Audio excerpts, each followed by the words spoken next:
All right. So we're just about to get started here. We got the teams gathering, Dias versus Maxwell today. This is, of course, the first game of the season, just starting today, so this should be fantastic. These are our two powerhouses coming out.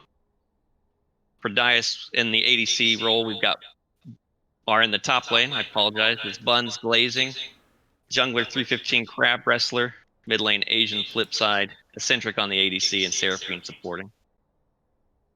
As we're gathering up, we got top lane Manadel, jungler Hero Hindustan, mid lane Benga, ADC Shy Rez, and supporting is Witch Slayer support.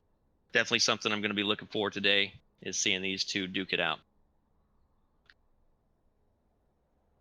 And we will begin here very shortly. We thank everybody for sticking around, being patient with all of us.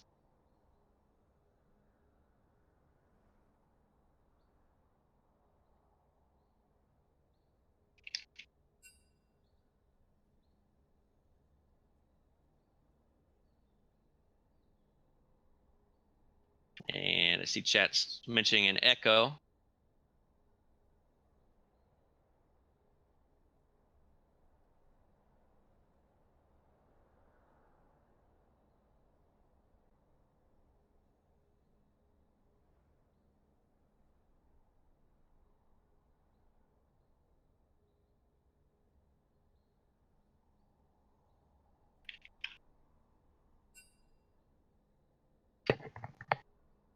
Currently, looks like Eccentric is in charge.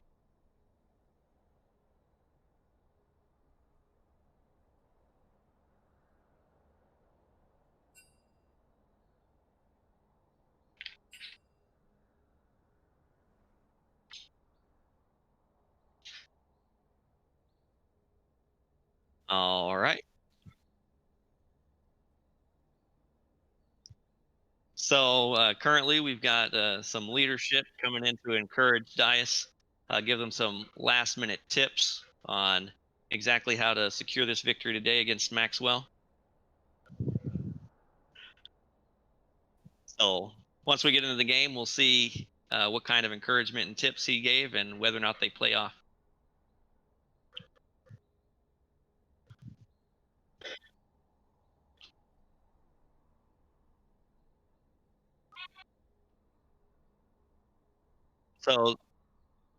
So just starting going into this season, we're going to be doing best of ones for the first 5 weeks.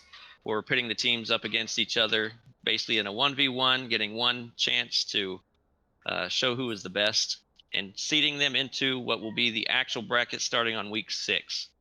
Once we get into week 6, we'll go into best of threes, playing about 3 matches each week until we reach into the finals where we'll be doing a best of 5. So it's definitely interesting to find out. I know we've got some very strong teams coming with us, so I'm definitely curious to see who makes it to that finals bracket.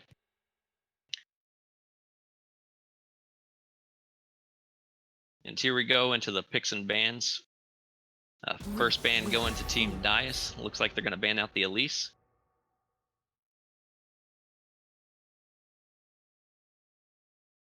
You don't have the heart of this. And then Maxwell's looking to ban out Lucian.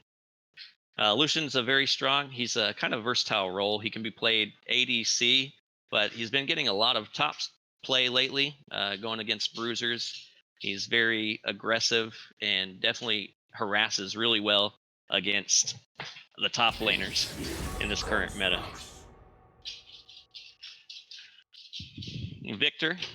Victor Ban coming out on the Dias side, not wanting to deal with any of those lasers and early game harassment.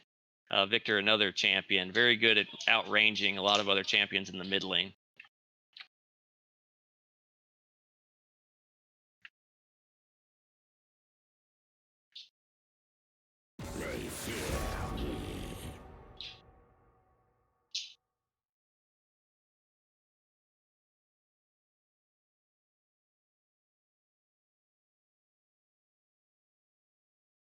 All right, and Kha'Zix's being a very strong jungler. If Kha'Zix gets ahead in the early game, he can definitely carry a team pretty easily to victory. Same with Nocturne. Looks like they're trying to get some of this really strong back lane killing mechanisms out of the game.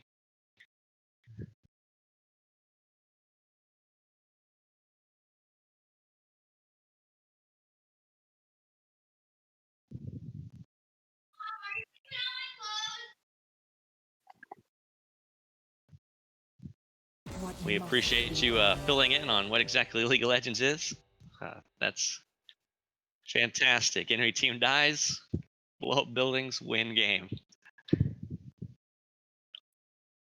A Soraka ban coming out on Maxwell's side. Soraka hasn't been seeing as much play lately as she has been in recent years, but she's definitely capable of doing some sustain. And Buns glazing, picking up his Senna, being one of his main ADCs that he enjoys playing.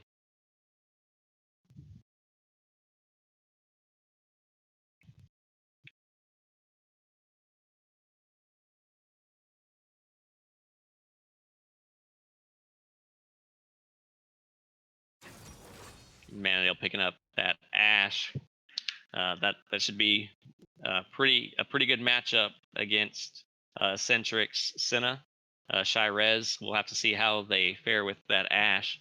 Definitely capable of locking down key targets and providing a lot of slows to keep themselves safe. Ooh, I like that pick, Evelyn. Evelyn is an extremely strong champion. It forces teams to buy pink wards, teams that don't typically buy pink wards, because once she hits level 6, she actually gets innate invisibility, making her impossible to see without pink wards, unless she's too close to basically stop her from doing anything. Zac, another strong jungler. The engages on Zac are incredibly strong, so they might be looking to do some quick early game ganks in the lanes, possibly doing some tower dives as Zac picks up some health. Then we got Lulu getting picked over there for possibly Seraphine. Very strong support, one of Seraphine's favorite supports. We've got Benga hovering that Sona for Witch Slayer. That is going to be a fantastic pick. Right now it looks like Maxwell's looking to possibly do a lot of CC and lock down some targets.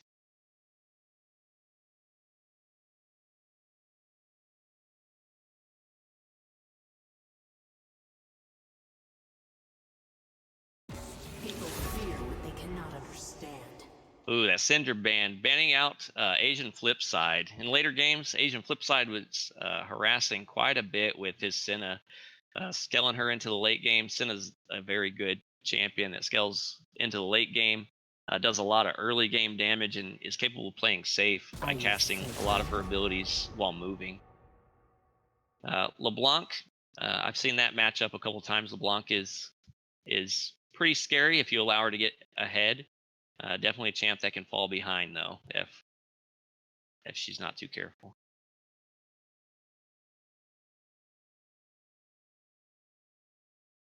Absolutely, yeah. The amount of CC and utility on these teams is going to be definitely very impressive. So far, most of these teams have some sort of slow or stun that's going to be able to lock down different champions. So getting caught out, these teams are going to have to make sure that they focus on sticking together, warding, and staying safe.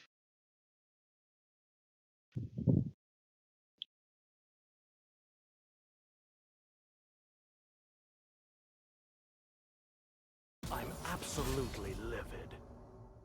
All right, and we got another Yasuo ban coming out, targeting again Asian Flipside, and then a Vlad targeting Benga. These are two pretty good picks, especially locking out that Yasuo with the amount of knockups from Lulu and Zac. It's very easy to allow Yasuo to get an ult off real quick.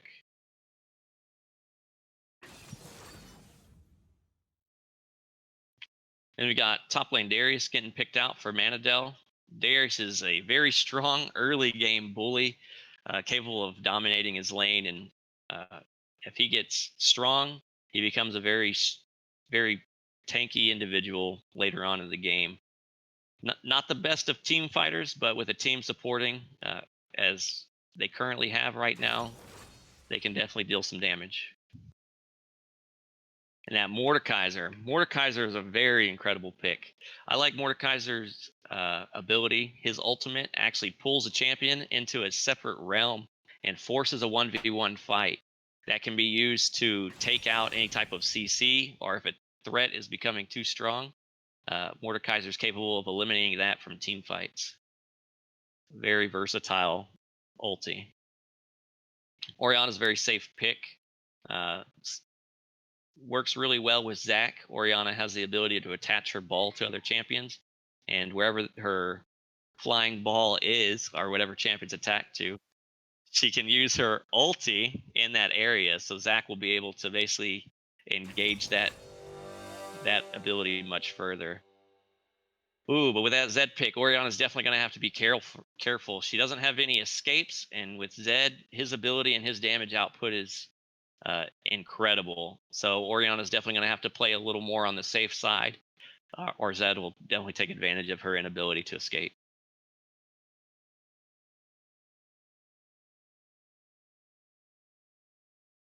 So again, I thank you all for coming out today to watch this first game of the first season for Dias, the esports that we'll be playing. This is this season we have 7 teams joining us today. It's we ended up getting a really good turnout. We've got Dias, Minot, Tinker, Whiteman, Maxwell, Bill, and Barksdale that'll be competing for this season. Right now, we're looking down a 10-week season, multiple games being played each season. 5 weeks will be leading us up into the actual tournament. Right now, we're just trying to get some seeding to find out where these teams kind of fit. And then once we put them into their actual brackets, we'll be moving on to a best of 3 up until the final day where we pit our top 2 teams against one another, and then we'll be giving them a best of 5. That way they have plenty of space for mistakes to duke it out against one another, and finally claiming victory over the season.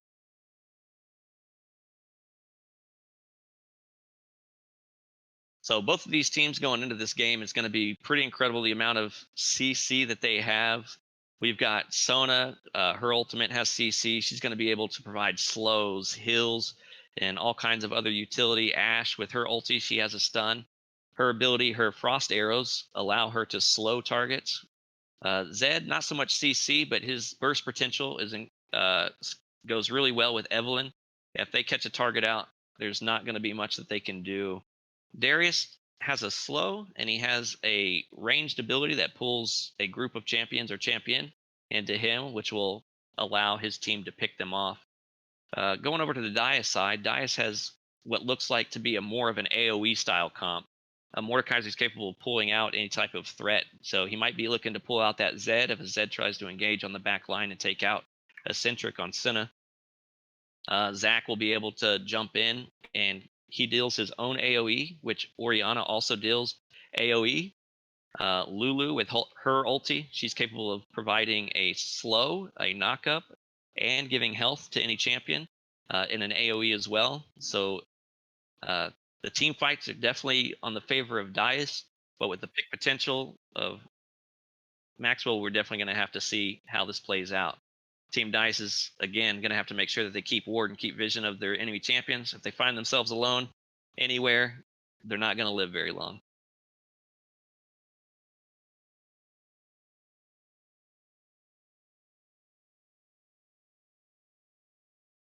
Fantastic.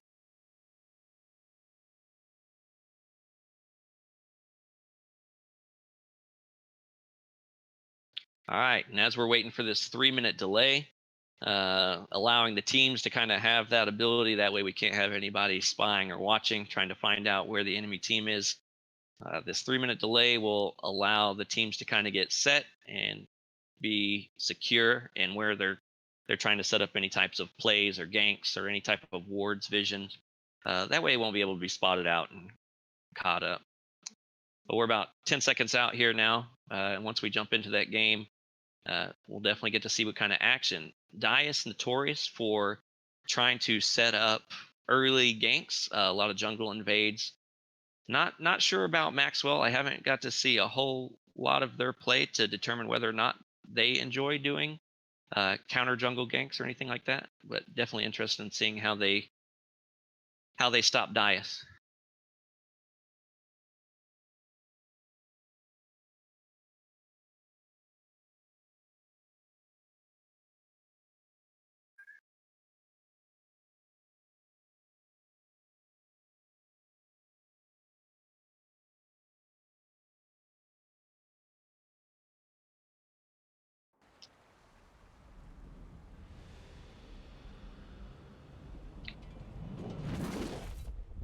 And everyone tuning in with us today, just so everyone is aware, all the subs that we get today, we definitely want you to go ahead and hit that follow, hit that sub if you'd like. All the subs and the ad revenue that we're collecting is actually going into the prize pool, so these teams will be playing for.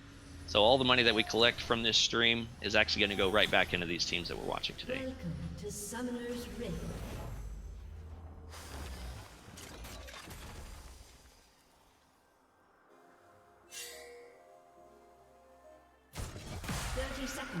All right, and as we get started, it looks like Dice is forgoing the heavy jungle ganks. As you can see, Maxwell is setting up some impressive, viewing all the different entries and exits to the different jungles, making sure that they stay safe.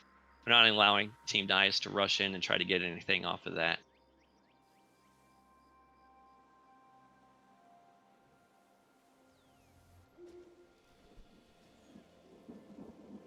Minions have spawned.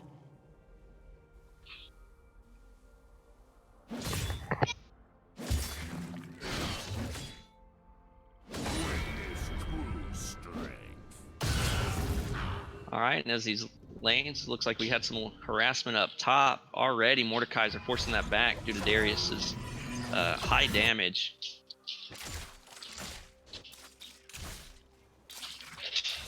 Looks like Darius did opt in for Conquerors. Conquerors is going to give him the ability to get stronger. It works really well with his passive as he causes blood stacks. Once he gets to 5 stacks, he gets an increase in attack damage, which is the exact same thing Conquerors does. As he builds up stacks, increases his attack damage, and allows him to deal more and more damage, which will help these extended trades.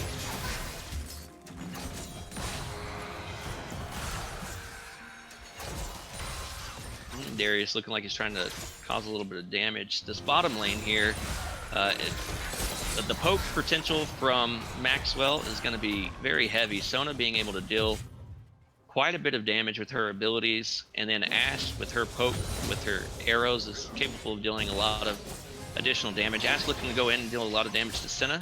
Senna's taking a lot of damage, and Senna's trying to back up under the tower. The hill goes down for Senna, trying to keep her alive. That was a close call on Dice's part.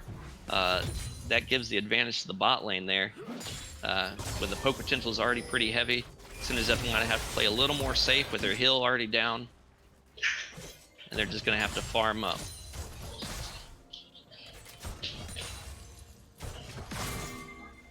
So top lane, we've got Darius pulling in Mordekaiser. Luckily, he's going to be able to just back away. Those blood ticks are still going to be able to deal a little bit of extra damage due to those auto attacks that Darius is capable of getting off. But right now, it's looking like it's going to be pretty rough.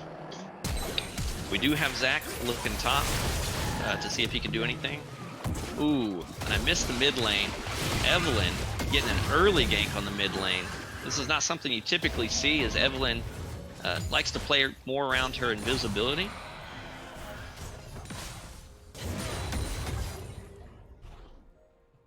And it looks like Zach is just going to back off after that attempt came top.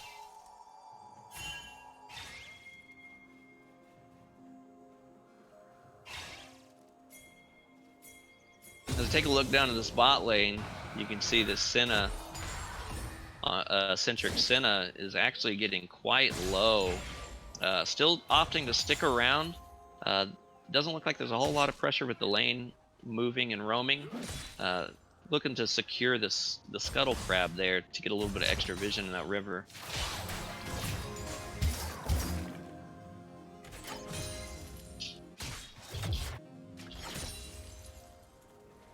So again,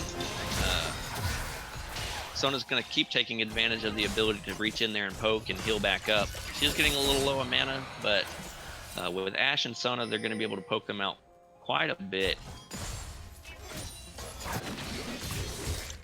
And again, top lane, we got Darius putting on some harassment against that Mordekaiser. Mordekaiser being a pretty good tank, pretty beefy guy, and capable of putting shields and turning a lot of his white shield into health. It's got a pretty high cooldown, but it's definitely something that will help him stay in the lane a little bit longer. I'd like to see Darius try to go for a little more extended trades, get some better use of his Conqueror, and better use of his passive stacks. In the mid lane here, we've got Zed. Looked like he was being chased down by this Orianna, but Orianna's getting very low, so level 6 is something that Zed is definitely waiting for. I got some trades going back and forth down in the bot lane. Nothing too scary. Sona's very low on mana. She's not going to be able to sustain herself up as much as she was earlier in the laning phase, but she can try to sit back on that. Looks like CS advantage is still going on to the Maxwell side.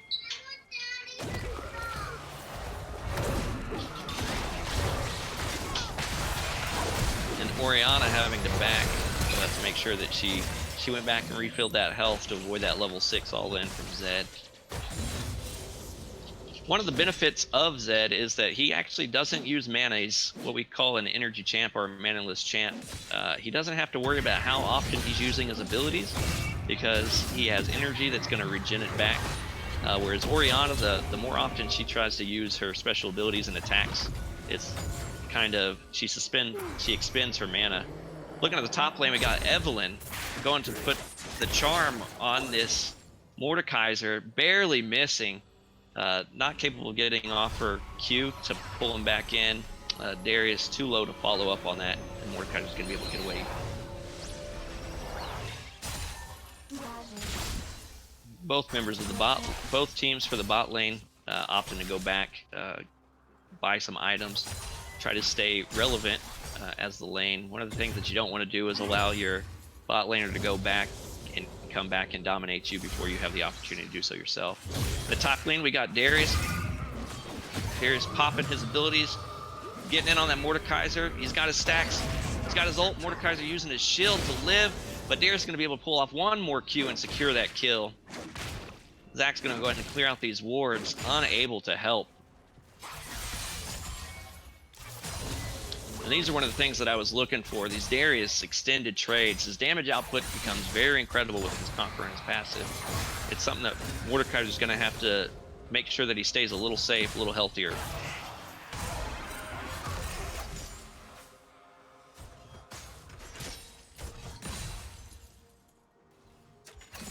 We've got a possible roam from the Zed going down to the bot. Looks like they're just going to secure that scuttle instead. We will see whether or not Zed will take the advantage that Maxwell is getting to possibly look for a roam down bot and get a gank to help secure that dragon.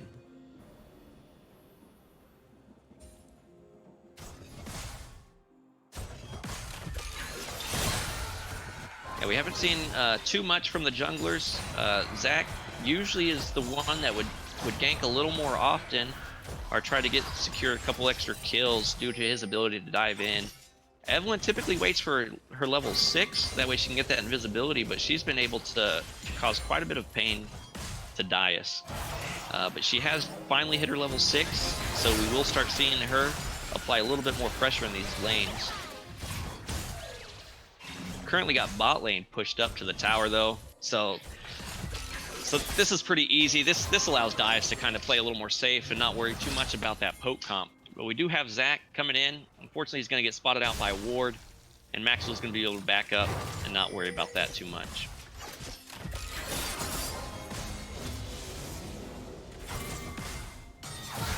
We've got Evelyn roaming around the mid lane. As I said, she's going to start to try to apply a little bit more pressure to these lanes now that she has the ability to go invisible, and it's going to cause a lot more strife on Team Darius because they're going to have very little awareness of what she's doing and where she's at.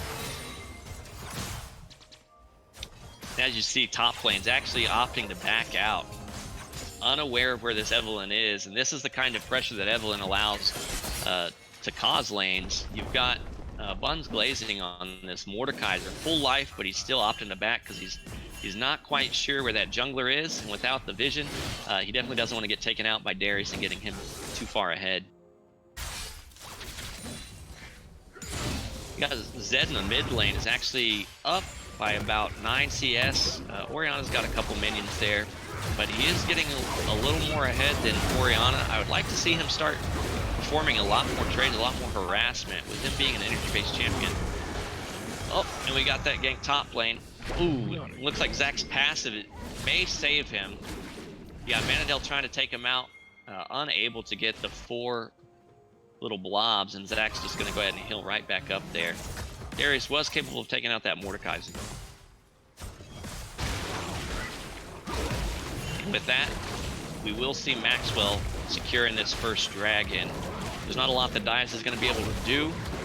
They may attempt to contest it, but with Maxwell having as much pressure as they do on that dragon, that looks like it's going to be a free dragon.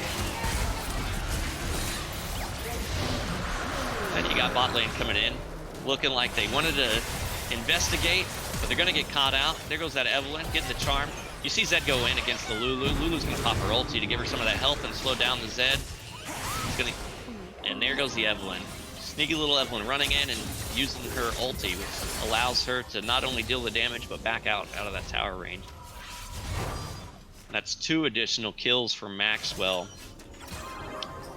So like I said, they're going to have to be very careful. We haven't really reached a stage that Dias is going to start team fighting.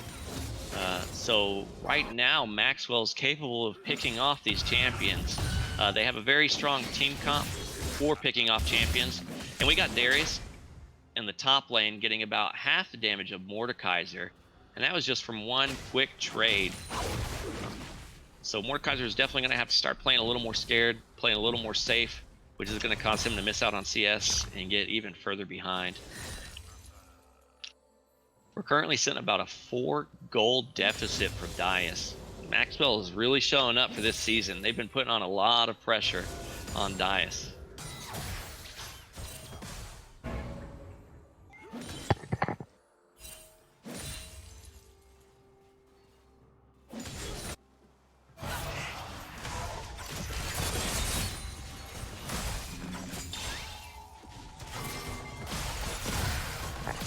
So CS is a little bit even other than between the jungler and the top lane, kind of getting that gold. Again, we've got Darius just putting on a little bit of extra pressure against that Mordekaiser. He's not going to be able to go into that turret range because those blood stacks as they deal damage will force tower aggro to the Darius. We can see bot lane. Oh, Lulu's going to use her ult on that Senna. It's a 4-man for Maxwell. Unfortunately, the teleport comes in a little too late from Oriana. And Maxwell's going to secure another 2 kills against that bot lane.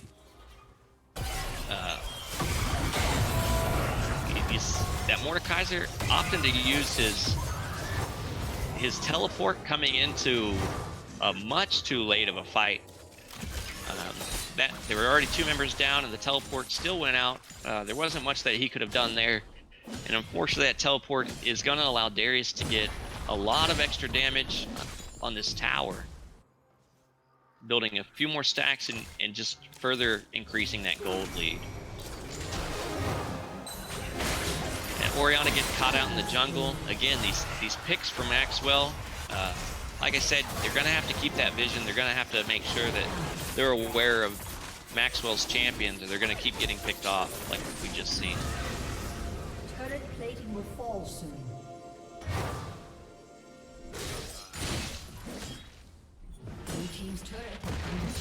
It looks like the first turret's going to go down to Maxwell. Top turret to Darius. That teleport kind of giving him the ability to sit there and apply more pressure than necessary. Unfortunately, with that tower going down, Mordekaiser is going to be unsafe the further that he pushes up in that lane.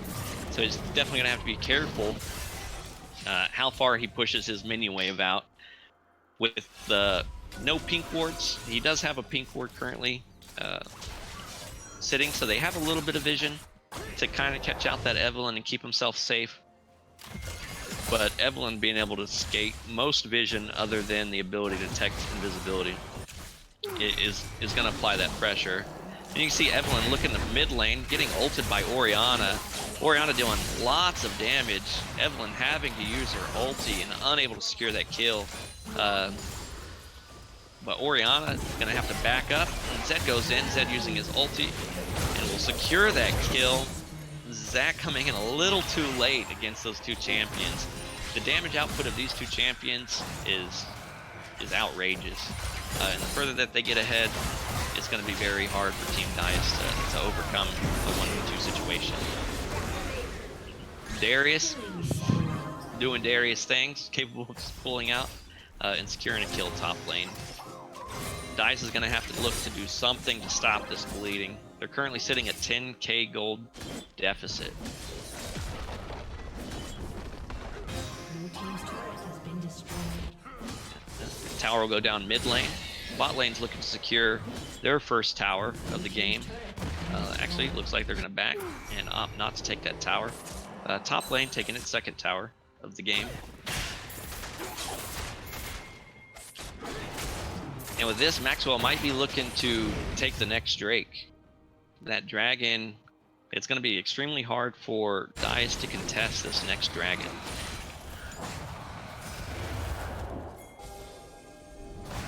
But again, as we go on to this game, if Dice can somehow manage to stop the bleeding and stop getting picked off, the late game team fighting capabilities of Dice is something that could swing in their favor. They just need to make sure that they play safe and get to the end game here.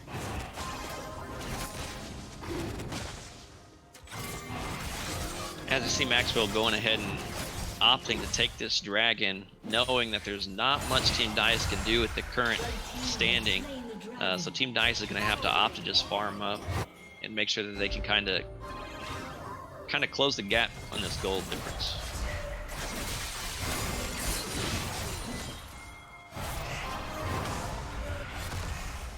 And it looks like Maxwell's going to be trying to push this bottom tower down. The last outer turret that exists, and they're just going to go ahead and bypass that. Looks like they're going to catch Zach out. Orianna ult goes down. Darius coming in, using his ulti, and securing the kill on Lulu. He's not done. Darius, whenever he gets a kill with his ulti, it actually refreshes the cooldown, so he's capable of using it again. And once he uses his ult or secures 5 stacks, his next attack adds another 5 stacks, which increases the damage of that ult, which is why he was able to secure that last kill. Maxwell using the Rift Herald, and you can see that Rift Herald does so much damage to these turrets.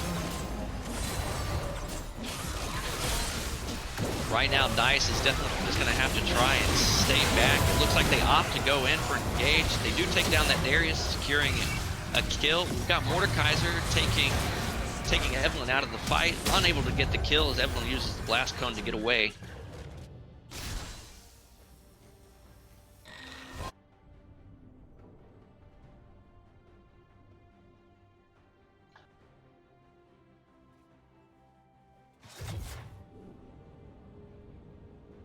And Team Maxwell is just going to go ahead and back out and try to reset the lanes, try to reset the champs, go back, get healthy, buy their items.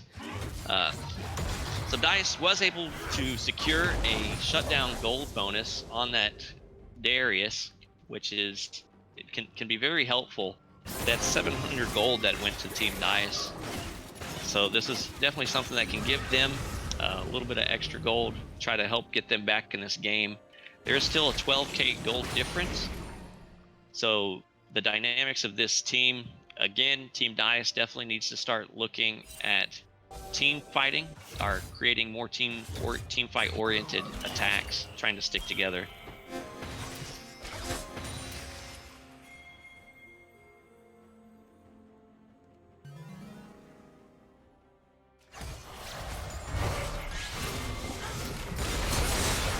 Team Dice looks like Zach's gonna jump into the mid lane, getting that ulti from Lulu. Up, Darius teleports in, being able to get a pull on that Lulu, but he'll get CC'd. Ooh, he's able to get off his ulti, which resets his ulti. And and then they're going to secure 2 kills from that. Darius is just running over Team Dias. They need to find some way to shut him down. Zed opts to go in and secure a kill. Ulti's on that Orianna, dealing damage. And will it be enough? And it is not. Orianna gets away. But Team Maxwell will be able to take down this tower. Darius is getting low. He knows he won't be able to survive another team fight at his current health, so he's going to go ahead and opt to back out. A lot of abilities used. Zach is going in on this Sona, but Zed's going to jump into the back line and try to attack this Lulu. Lulu's going to use her shield to go ahead and stay safe. They're going to be able to secure a kill against Team Maxwell.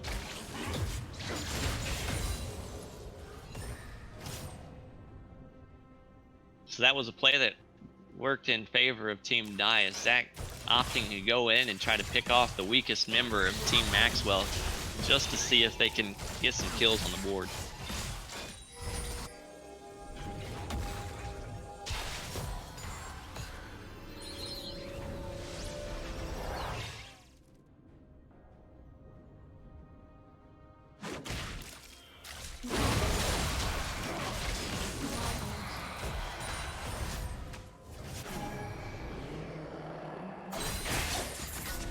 Alright, we've got Dragon coming up in 30 seconds. So Team Maxwell looks like they're going to go ahead and set that up. Again, Team Dias is slowly starting to get into this game. I know the gold difference is kind of getting further and further apart, but the AoE capabilities and the team fighting capabilities of Team Dias are going to be able to keep them in this game if they continue to outscale into the late game. But Dragon will spawn. Team Dias is trying to look to contest, but unfortunately Sinna's going to get caught out by the Zed. Zach is going to go down as well, and they're just going to go ahead and clean up. That's 3 kills going to Team Maxwell. Darius, capable of doing basically whatever Darius wants to do, just sitting in the base of Team Dias, trying to take down this inhib and get some super minions spawning in the mid lane. Dragon still being taken by Maxwell on the backside, and that will be the 3rd Dragon for Team Maxwell. 1 more and Team Maxwell will be looking to have Dragon Soul.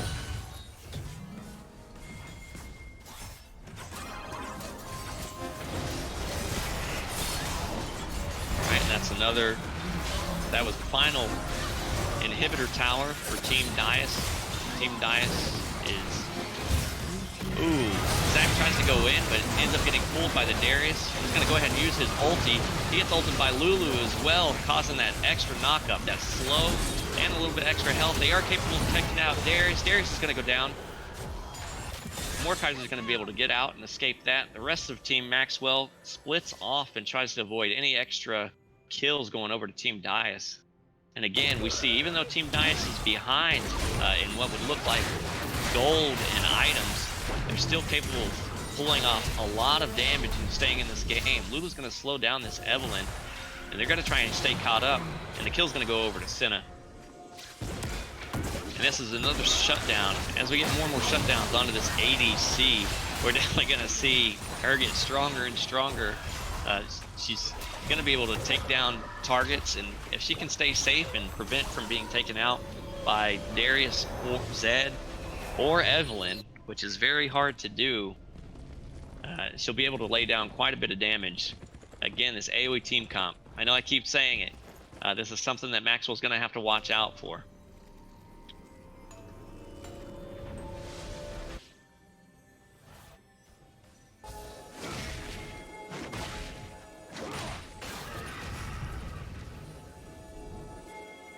And yeah, as you can see, that it's a 15k gold lead right now. Oh, it's 11k gold lead right now. I'll math it up. But that's kind of the way that it works. With the shutdown gold being able to swing gold changes in favor of the team that's actually behind, shutting down kill streaks and kill bonuses. Unfortunately, Darius is just split pushing bottom. Well, Team Maxwell is looking to secure a Baron. Team Dice is going to have to go back to prevent Darius from just taking everything. With Dice unable to contest the Baron, it looks like that's going to be a free Baron for Team Maxwell.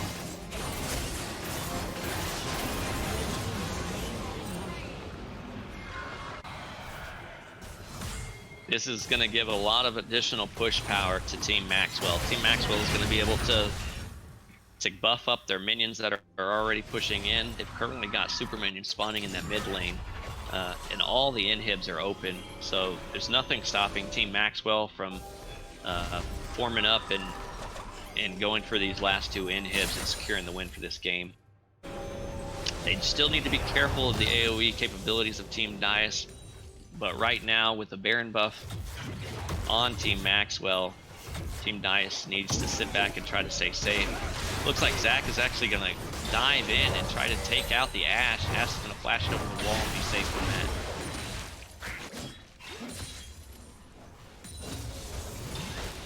that. We've got Team Maxwell split pushing all over the map. We've got Evelyn in the top lane, we've got Darius. Darius is going to have to take almost the entire team to take out. We've got Mordekaiser getting caught out by the Darius. Darius is going to get a couple attacks. Mordekaiser's going to use his flash and get out of there and stay safe. But meanwhile, we've got 3 top lane taking out the second inhib. And while they try to rotate and take out, it looks like they are going to be able to secure a kill on Ashe by catching her out. Darius is just sitting bottom, and he's going to secure the 3rd inhib, which will cause double super minions to spawn in every single lane.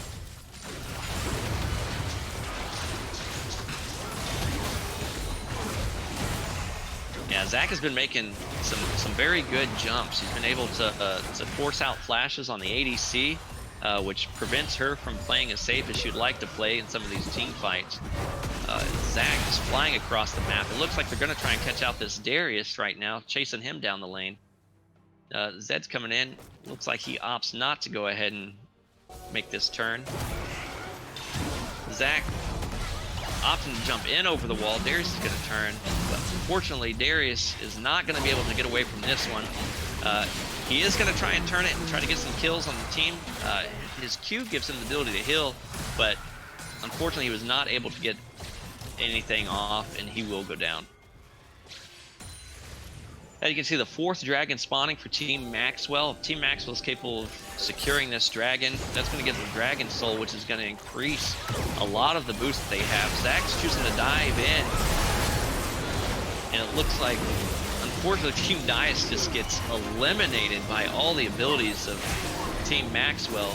Zach unable to deal enough damage in the back lane. His team wasn't able to follow up, and Team Maxwell is just going to take out the entire team, secure that 4th dragon. We've got Mordekaiser trying to defend in the back. With these super minions, he's not going to be able to do that alone. We've got 18 seconds before the first team member of Team Dice is able to spawn back up to help support this Mordekaiser.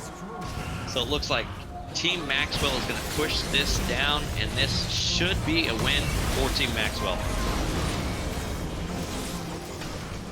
And there it is. Team Maxwell secured the victory against Team Dice.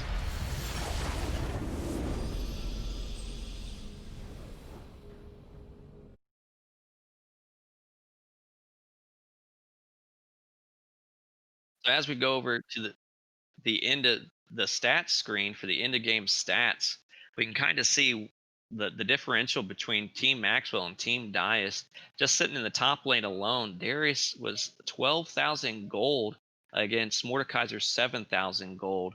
That 5,000 gold difference allowed Darius to basically just roam all over. It's very hard to overcome that gold lead. And then you look at the mid laner. The mid laner's down 4,000 gold. Just giving more items over to that assassin, applying a lot of pressure to the back lane, creating a problem for the back lane, really. And Zach opting to try and jump in, unfortunately leaving his back lane undefended, and Lulu's trying to support that by herself is very detrimental. I definitely like the picks of Team Dias that unfortunately we didn't get to see the AoE team comp kind of pull off. We got to see lots of picks coming out from Team Maxwell.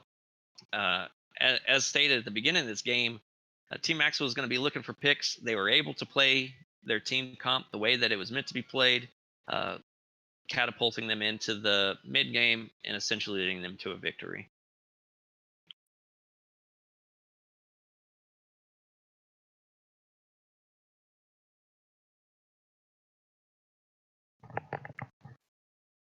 All right, so right now we're actually going to take a short break while we get the other two teams. We're going to be looking at Bill and Tinker playing against one another. We'll run some short ads. If you guys would mind sticking around, again, all this ad revenue and any subscriptions that you guys do to this channel is actually going to go back to these teams in the final bracket. So once anything that we take from this is going to go right back into these teams that we have today. So please stick around, and we look forward to Bill and Tinker as our next match.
been searching all my life, a spark of light that fills me. That fills me. Let me into life. Let me into life. I cannot hold it when you move your body. Never down with you. If you try to break me, I just feel your body.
I cannot hold me when you move your body. I'm down with you. If you try to break me, I just feel your body.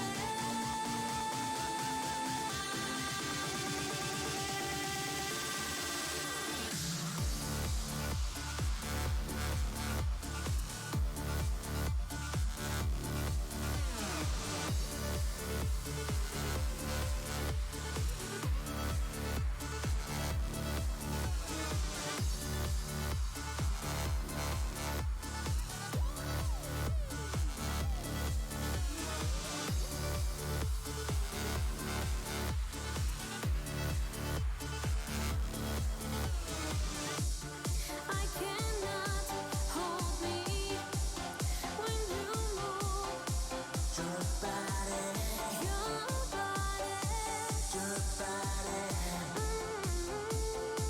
Come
on.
Let me get the stream. Well, you're live. All right. Welcome back, everybody. We had a couple technical difficulties, so there is going to end up being a sub on the side of Tinker. But once we get into this, it will be a good game. Bill versus Tinker today. I'm going to have him jump straight in. We're going to go ahead and jump right into Champ Select. We will be able to see exactly who we've got in the different lanes. We've arranged these teams in kind of the way that everyone can kind of understand. We've got our top laners as the first champion. Our junglers will be on the second pick. Our mid laners will be in the mid, and then our ADCs, and then supports on the bottom there. That way we can kind of identify where these players fall, and that way everybody can identify them by name, kind of the roles that they play, just so we know what we're looking at. And looking at the Bill opting to go ahead and ban out a Leona, Tinker banning out that Darius. Not sure if that's because they watched last game or they've been doing some scouting on the side of Team Bill, but Darius is a strong top laner that if you let get carried away, as we've seen, anyone watching from last game, you'll see that Darius is capable of getting carried away quite well, scaling into the late game and dominating a lot of 1v1s, and if able, dealing a lot of damage into a team fight. Shaco being an extremely strong jungler, as we saw in the Evelyn game. Shaco's capable of putting down some traps and doing a lot of trickery into the jungle, dealing out some damage and playing safe. Shen, a very strong top laner, and Echo going out, a Echo ban for the side of Tinker. Echo usually played in a jungler role or a mid lane role. He's versatile in that he can play in both, but he does a lot of really strong burst damage. And any of the damage that he takes, he's capable of using his ulti, which travels back in time, resetting his location, I believe, 3 seconds, and giving him most of the health most of the damage that he took, giving that back to him in health, and dealing damage whenever he returns. Morgana, so many of these champions are capable of being played in multiple lanes. When you pick them this early, it's hard to tell exactly where they're going to be going. Morgana capable of being played in the mid lane, very strong mid lane mage, typically found in the bot lane though, providing a black shield, which eliminates a lot of CC and providing a magic damage shield on the ADC. Kane played in the jungle. Kane has 2 options. He can go red or blue. If you watch a lot of the top tier players, they usually opt for blue. It's more of a speed based champion. Whenever you play blue, runs through walls, capable of getting into lanes and engaging in team fights really rapidly, whereas most people tend to opt for the red, which gives him a lot more lifesteal sustain and a lot more damage. Ashe is going to go over to the Tinker side. Again, we saw the Ashe. Ashe did really well in the hands of Maxwell last game. So we'll definitely like to see how it fares this time. Ooh, and that. So now we know Nocturne is going to be the jungler for the side of Bill. Nocturne, he actually shuts out the lights on the enemy team, forces them to be unable to see other champions unless in a very, very small radius. And then it gives him the ability to basically be your nightmare. He jumps on you, will be dealing a lot of damage to the back lane if allowed to do so. And then looks like that Taric pick is going to go out, which is going to be not so great for Nocturne. Taric is capable of preventing all damage dealt to anyone that's within his area. He basically gives them a buff that prevents damage. So as long as Ashe stays within Taric's vicinity, it's going to be very hard for Nocturne to get in that back line and dish out too much damage. Caitlyn is a very strong pick against Ashe. She's able to outrange Ashe without using abilities, and her damage output is extremely significant. She has the ability to escape some of Ashe's kind of chase down and kiting potential that Ashe likes to do with her slows. So that's a very good pick. It's a very good ban, the Lux, and then the Ahri ban's going out. Lux is typically played with Caitlyn. It's very oppressive zoning capabilities whenever Caitlyn and Lux, so that I like to see that ban come out on Tinker's side. I'm not sure if that's specifically why they did it, but whenever Caitlyn and Lux play in the same lanes, they're capable of zoning out large areas of the map and securing CS or securing kills very easily. And it looks like a lot of these champs bans that we're seeing, we see a ban of Zed. I believe Tinker may have watched last game, because a lot of their bans are targeted toward, or 2 of their bans are definitely targeted towards some of the stronger picks last game. And then of course Bill going ahead and ban out Garen. Garen's a very strong top lane pick. He takes trades really well. One of the ways that he has played is he actually moves around the map really quick. He's another one of those manaless champions, so he can spam his abilities, and his Q actually gives him movement speed and removes slows on him. So he's capable of zooming around the map and engaging fights whenever you thought you might have been safe. He comes in and surprises you. We've got, looks like both of our mid laners actually being picked. Swain and the Ziggs. Ziggs capable of playing at quite the range. I like that pick. As it stands right now, it looks like Tinker's looking to kind of stay out and kite out some of their targets. Not looking for too heavy an engage. That's not going to synergize too well with the way that Kane likes to play. Kane likes to get in and dish out a lot of damage. But Tinker's team, they'll still be able to kind of knock out those slows, get some stuns thanks to Tarek. And Ziggs provides his own slows as well. So they still have the capability to dive, and then again, that Mordekaiser capable of eliminating one of the threats over on Bill's side. Bill looks like they're definitely going to look to try and lock down targets and brawl it out. Set and Nocturne, both with very strong capabilities of taking out back lines. Nocturne, again, shutting out the lights with his Nightmare ability. He'll be able to jump on the back line, and Set will be able to follow that up pretty easily. Set being one of the more surprising champions. He gets a large shield with one of his abilities. So I'll like to see that. Set playing very strong in the top lane as well. One of the champions that likes to duke it out, again, just like Darius against that Mordekaiser. Set likes to take extended fights.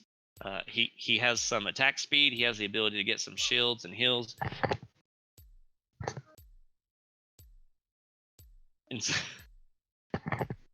And so I'll like to see how this top lane fares out. That's definitely going to be between these two, Set and Mordekaiser. Whoever wins that top lane is going to play a vital role in how this game plays out today. So again, we've got our 3-minute delay. So once this 3-minute delay goes ahead and ticks down, we'll be able to jump into the game and see the match.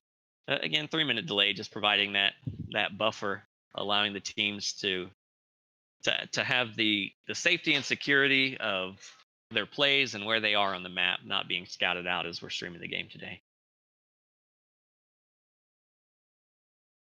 And yeah, absolutely. So the more Kate combo is definitely something that bot lane is going to have to look out for. I know the double stun capabilities of Ashe and Tarek. Ashe being able to use her ulti and then Tarek tacking on the additional stuns can lock down a target quite a bit. But the Kate Morgana combo, they can use that a lot more often. Morgana securing a snare with her Q, and then she lays down a pool of damage that deals more damage the less health the target has. Caitlyn laying down traps, which also roots a target in place. Between the Q and then the Caitlyn trap, it'll ensure that lots of damage is just out to any target that gets caught if that synergy happens.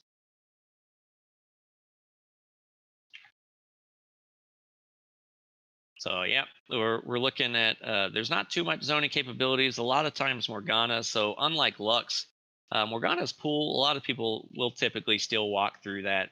They're not too scared of it. Whereas banning out that Lux, whenever she throws out her area of effectability, it actually causes a slow, and it tends to deal a lot more damage because it's a burst damage. So once it hits, it deals all its damage up front. Whereas Morgana, you kind of have to stick in it. Again, Lux kind of doing essentially the same thing that Morgana does, other than Morgana does her black shield blocks out CC and abilities as long as the shield sustains the damage.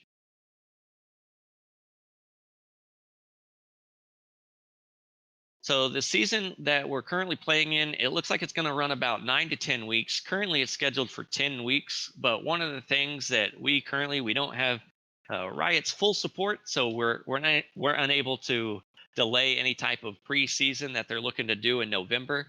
It hasn't been announced as of right now, but one of the things we're trying to avoid is playing the finals in what could be a changed game. As the preseason comes out, they're looking to change about 33% of the items are going to be enhanced. They're going to introduce roughly 33% new items and then leaving the other 33 changed. There's going to be a lot of jungle changes. They're talking about dragon changes. So if we can avoid it, we're going to try and knock that out before that preseason happens. Otherwise, our finals would be played in a totally new game, unfamiliar to both teams. While that would be interesting, it's not going to be very fair to both of those teams. It would be a lot of confusion. All right, and the champs are loading up right now. Probably about another 15, 20 seconds before we're able to get into this game. Yeah. We don't want to play finals on Dota 2. I mean, it might be slightly easier than playing on a preseason. But we're going to go ahead and stick to the better game, League of Legends, season 10.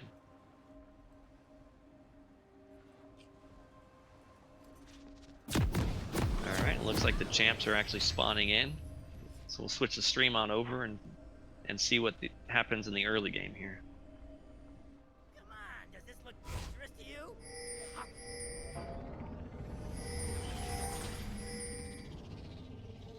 Yeah, and Welcome to here we go. Summoner's Rift.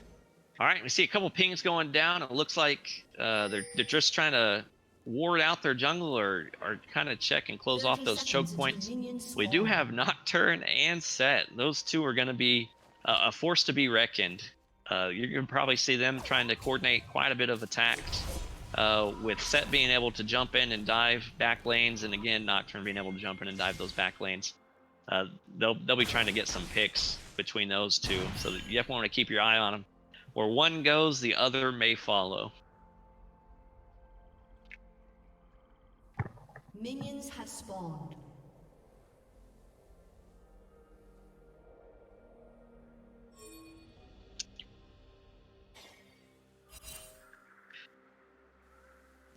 All right, and here we go as we get into this game. Not too much happening. Both teams opting to take their own jungler and play pretty safe. A lot of times you can see some junglers will like to swap buffs or try to steal buffs and try to mix the game up. There are a lot of options for the junglers in the current meta. Some junglers can opt to go for a few camp clears and do a level 3 gank. You got level 2 ganks. Don't typically happen as often. And then a lot of junglers will opt for full clear, trying to get that extra experience, get ahead of their jungler, try to get up on CS and gold, and just play it safe while they allow their lanes to just do what they need to do. And Mordekaiser going for that 2-minute ward, trying to make sure that Nocturne doesn't come in and try to get any early ganks on him. Set, unfortunately, not able to ward quite yet, so the gank from Kayn is still a possibility. We'll have to see how that plays out. Looks like Kayn's just looking to kind of clear up his jungle at the moment. So I'm not expecting to see too much action out of the mid lane, with Ziggs capable of staying at pretty much safe ranges. It's going to be pretty hard for him to get in too much. I know Swain does like to, or need to get up into a little closer range to use his ability as Q and try to deal any damage. He'll be looking to get some grass, which is typically on a very long cooldown. So if he misses that, there's not going to be too much action off of that. Kayn is looking to roam top. Again, that Set was unable to ward. Mordekaiser getting a pull off, yanking Set behind him. Kayn goes in, getting the slowdown. Mordekaiser dealing some of that damage, and Set's able to use that ability and build that shield that we had talked about, negating quite a bit of the damage and getting out and being quite safe.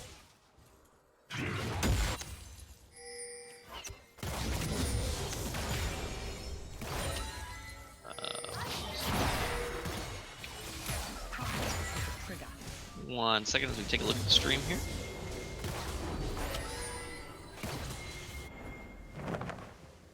Alright, and 1 second as we try to rearrange the team picks here. Yeah, so we'll go ahead and rearrange the scoreboard. So Mordekaiser, we'll move that mid one up to the top, and we'll move the Ziggs down into the mid. Yeah, move that Ziggs down, Mordekaiser top. Kayn was perfect right where he was. We'll go ahead and switch those back around. The guy that's currently middle. Move him up. He's so nope. The guy's in the middle. Move him up. There we go. That's perfect. All right, we got that. So everybody's kind of tracking. That way we can kind of reflect what laner's doing what against the other. Looks like we missed a little bit of the action down on the bottom when we were trying to fix the scoreboard there for you guys. Ash sustained quite a bit of damage.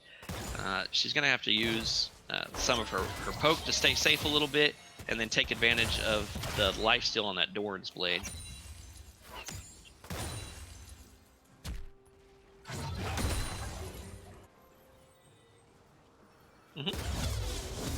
That's accurate.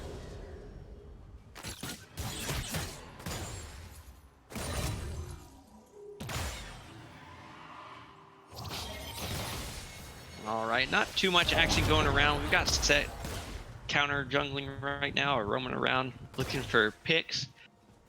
It looks like he's going to go ahead and roam right back up top. Again, Mordekaiser getting that ward down, staying safe, being able to catch out Set from doing any type of his antics. We do have Kayn at the bot lane. It looked like he was about to go in. Kayn phasing through the wall. Tara trying to get a stun off on Kate. Kate uses her net to back off and play it pretty safe. Looks like nothing's going to happen or come of that. And Kayn going to go ahead and back and look to get some of his items. So most of these laners looking to play pretty safe. We've got a couple damages coming out here and there, but for the most part, a lot of these lanes are just going to try and farm up and wait for more of the objective-based things to take place. The one thing I will be looking for is his Set. Set is very good at taking extended trades, but Mordekaiser, as he gets off his attacks, he builds a shield around himself that actually starts dealing percentage-based magic damage to the target. So Set, while he wants to kind of take those trades, he has to be wary of the longer he stays inside that shield, the more the damage he's going to start taking. It looks like Nocturne's actually trying to harass Kayn in the jungle, setting up some pink wards, getting some vision on some of the things. Kayn's going to opt to back out and just take out some of his own creeps. Zig's getting down some damage on Swain in the mid lane. Swain missing his pull, and that was the pull. It's got quite a long cooldown, so if he doesn't get that off, there's not a lot he's going to be able to do against Ziggs. Ziggs just completely outranging him. But if he ever does get that pull off, he's going to be able to actually deal quite a bit of damage, especially with his ulti. It helps him kind of stay in range and chase down champions while dealing damage and healing himself up.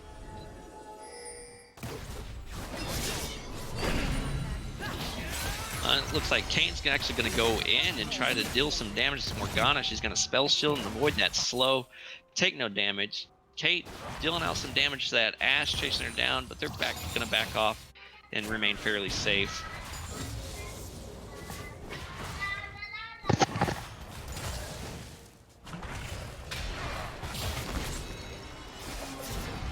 What's that?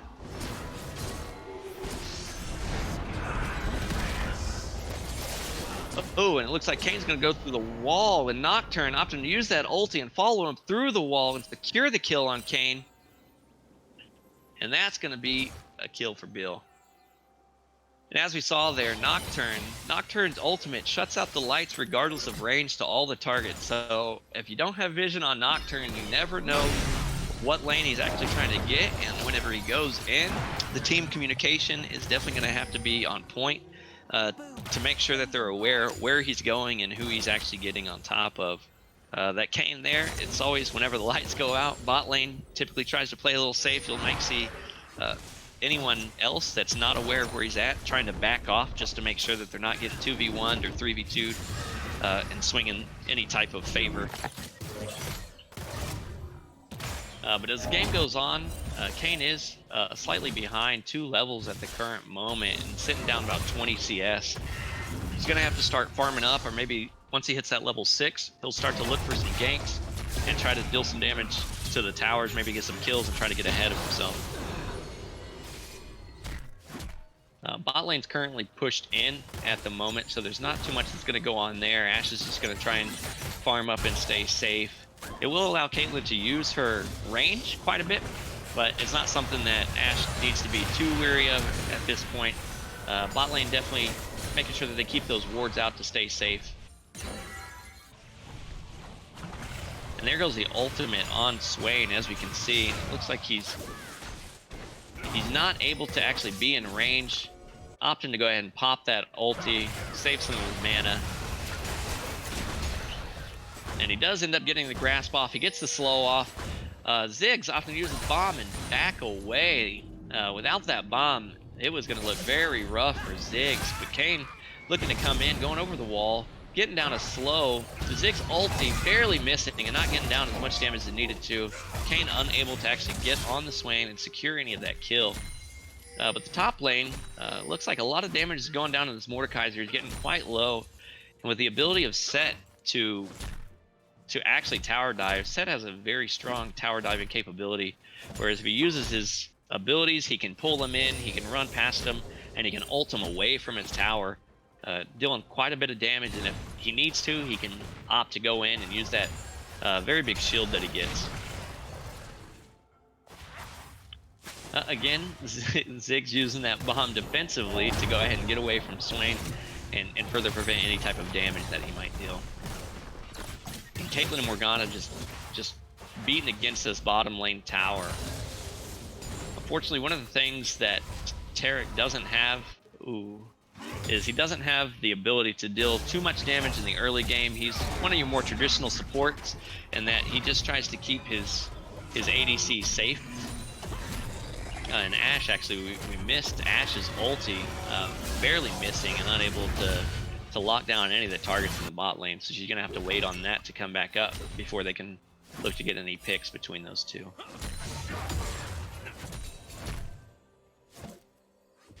Mordekaiser opting to stay in lane and try to farm up under that tower. Dealing a little bit of damage, but not quite getting Set as low as it could. And he's doing really well. Looks like Set doesn't want to do too much. He's already kind of ahead, so he's just gonna play safe and not worry too much about the CS or allowing Mordekaiser to farm up. He's not going to take any of those additional risks and try to tower dive. But in the top lane, it looks like we've got Kayn coming in, possibly looking to make a gank. Into the top lane, Kayn's chasing down. Ooh, Set actually getting behind enemy lines, and he's running through the jungle. Go to the jungle.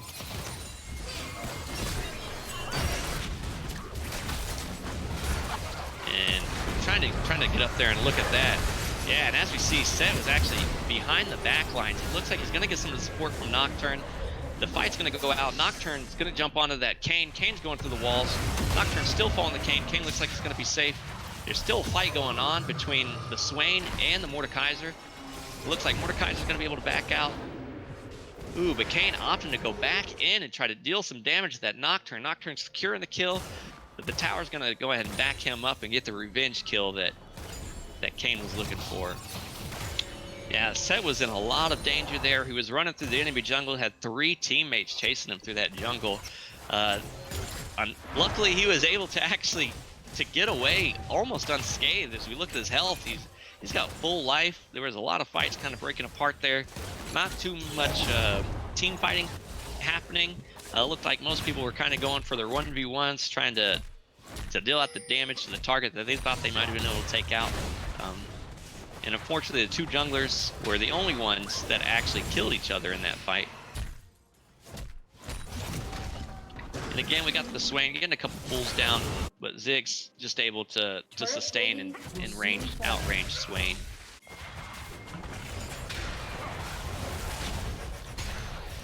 We're rolling into about 14 minutes, and we still don't have a tower down at this point. Bottom lane's getting a little bit low, but as these plates start to fall off and that extra armor on these towers comes, the damage is going to increase quite significantly, and teams will be looking to get that first tower advantage. We do currently have a 4,000 gold lead over to the side of Bill, which is definitely going to help them quite a bit. So we'll be looking to see what they can do with that. Most of that gold differential is actually sitting on the bot lane here. We've got currently a 40 CS difference going over to Caitlyn, and that could be due to her range just being able to outrange Ashe and Morgana being able to zone out and play. And in the bot lane, we got Taric trying to get a stun down. Stun goes down on the Caitlyn. Morgana gets a snare down onto the Ashe, but Morgana staying in. Optim used the stopwatch, trying to get her ulti down, but she's going to go down. Caitlyn dealing some damage to the Ashe, able to take down the Ashe, and now Caitlyn being able to stay on the bot lane against the support. And in the bot lane, we got Kane actually coming in to see if maybe he can get down a slow and get down a secure kill on the Caitlyn. Caitlyn's going to use her net and just back right off. TP goes down for the blue. And it looks like Set's going to come in. Set's going to deal down some damage. Looks like he pulls in the Taric, and it looks like Taric will go down to the Set. That was a very nice teleport from Set. In the top lane, though, Nocturne looks like he's being chased down currently by the Mordekaiser. He doesn't have his ult available, so he won't be able to use that right now. Oh, and Mordekaiser opted not to continue to chase down due to some vision, unable to know where maybe some of his laners were. Meanwhile, there was a kill mid lane. Ziggs going down to the Swain. I'm not sure how that happened, but Ziggs typically is able to outrange and play pretty safe as long as Swain isn't landing any of those snares and those pulls. But that may have been the case, securing that kill on Ziggs. With Mordekaiser, there's no top laner set. I'm going to take that teleport down. Typically, whenever a teleport goes down, if the laner's not able to follow up, it's definitely worth to go ahead and deal a lot of damage to the tower if possible. Bottom lane for Bill rotating into the mid lane, putting down some damage on that mid tower as they've already secured their bot lane tower. Mordekaiser unable to secure top tower for his team. Set's going to go ahead and jump on the Mordekaiser, and again, Set likes those extended trades and his chase down capabilities, and it is going to be a death for Tinker going over to the Bill side. But we got 4 in the mid lane, and they will be able to get that tower. Caitlyn just further expressing her gold advantage, just exerting her dominance. And it looks like Set, after taking down Mordekaiser, is going to be able to take his tower down as well. It's currently 3 towers to none for the side of Bill. And that's just further extending their gold lead. They're currently sitting at an 8,000 gold advantage. And that's a dragon going over to the side of Bill. This is their second dragon of the game. As the dragons start to stack up, Tinker's going to have to start contesting some of these dragons. I know it gets harder and harder as the gold difference kind of goes on against them, but they don't want them to get any advantage that they can get. And it looks like we're going to have a fight here in the jungle at the tri-bush. Taric using his ulti, getting it off on him and Ziggs. And Taric's going to continue to chase down with his team too far behind to do too much to help support. And Bill will be able to back off. But it looks like Bill's looking to possibly do a re-engage, identifying some of the ultis that are missing. And it looks like Nocturne's going to get caught out and killed by the Ashe. Kane going in, using his ultimate. And Swain using his ultimate to try and stay healthy, but he's being chased down by Mordekaiser, dealing absolutely no damage. And then Set's going to use his Mordekaiser, pushing him back into the enemy team, not able to deal enough damage to get him down. And then Morgana actually getting a little too far and extended her team too low to actually go up and support her. Maybe that would have been a time that she should have backed off, tried to get a couple snares off, but she ended up getting caught out. The kill goes down to Tinker. You can see the gold difference in these two teams. Tinker getting these picks and Bill unable to use too much of their gold advantage whenever it's 3v1 and they just try to re-engage while other members of their team are backing off. You know, life's really all about the quiet time between distance. It looks like both teams are going to opt to reset. We do have Nocturne roaming around in the top jungle. Kane coming in, but he's too low to do too much of anything. Looks like they're going to try and smite out his own jungle.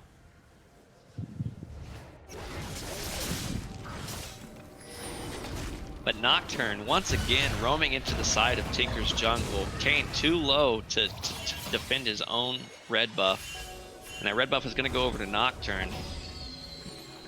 The ADC and support try to help support their own jungler and help try to shoo off the threat being caused by Nocturne.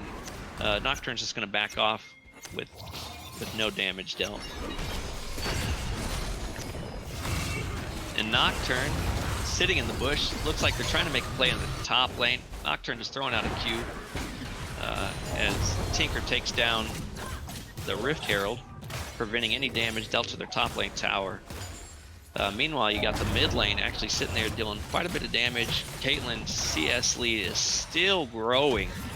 Ashe needs to make sure that she tries to find herself into a lane where she can just take some minions and try to reduce the lead that Caitlyn is pulling over right now.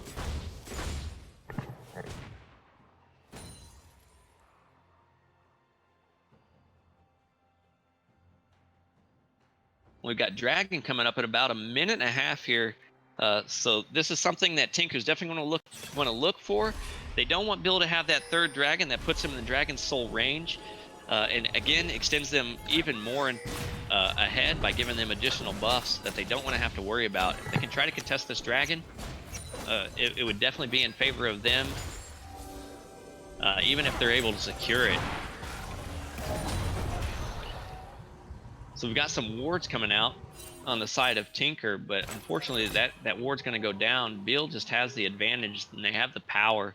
You can see the traps lined up against the river there, preventing any type of pathing through that jungle. You've got Tarek just sitting on the other side. He can't even get through without trying to take damage from Kate.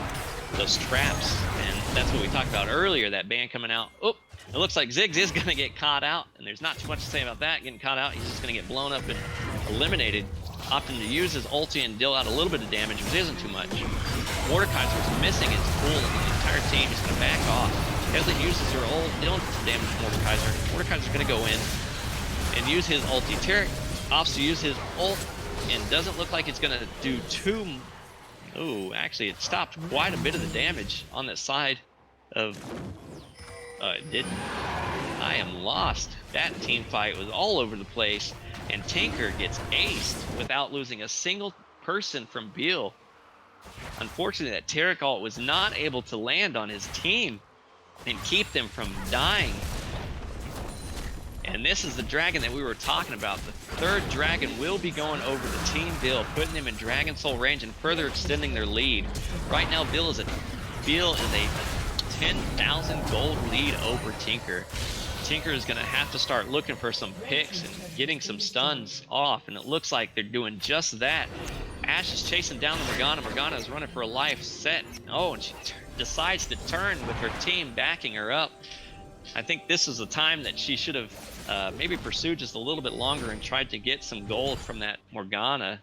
With Ashe having the ability, her ranged ability to slow, she could have been able to catch up. But Morgana and Set both back away without a kill, going over to the side of Tinker.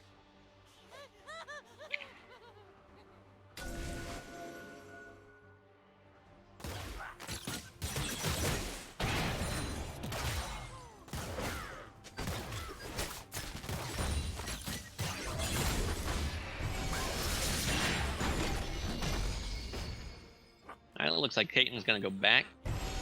Both teams just trying to keep their lanes pushed out. They don't want too many unnecessary threats on any of their lanes while they try to roam the jungle or look to make some plays. So the goal lead for Bill is getting quite significant. It looks like Tarek's actually going to get caught out. Being one of the tankier members of the team, it's not too much of a threat, as you just saw. Not too much going down. Ziggs tried to support, but looks like they're both going to back off and wait for a team fight to happen. Both teams just trying to poke each other out. Looks like they're both trying to make some plays mid here. Tarek's going for some ward clear. He gets away pretty easy. There's not a lot that you can do to Tarek without the rest of the team being there. Again, with him being as tanky as he is, and his team able to support. But we do have a Nocturne ult going down, and again, nobody's sure who that Nocturne ult is going down to, and it looks like it's going to go down, and he's going to try and jump on the Kane. Kane, able to flash out and get over that wall, is going to prevent that death from going over to that death. And Bill unable to secure a kill out of that. That Nocturne ult being able to shut out the lights, it puts the fear in the team because they don't know where that Nocturne's going. The communication seems to be working pretty well because they were able to get over there and help support that Kane. He did have to flash over into the wolf pit, but he was able to get away, and his team was able to kind of back him up and scare off any threat to prevent them from chasing him down. And it looks like Kane is healed up. I thought he was going to go for a chase on Nocturne. Probably not advised, as Nocturne is currently sitting 50 CS over the Kane with a couple additional kills. The gold difference there is pretty significant, so it's not something that Kane is really wanting to take.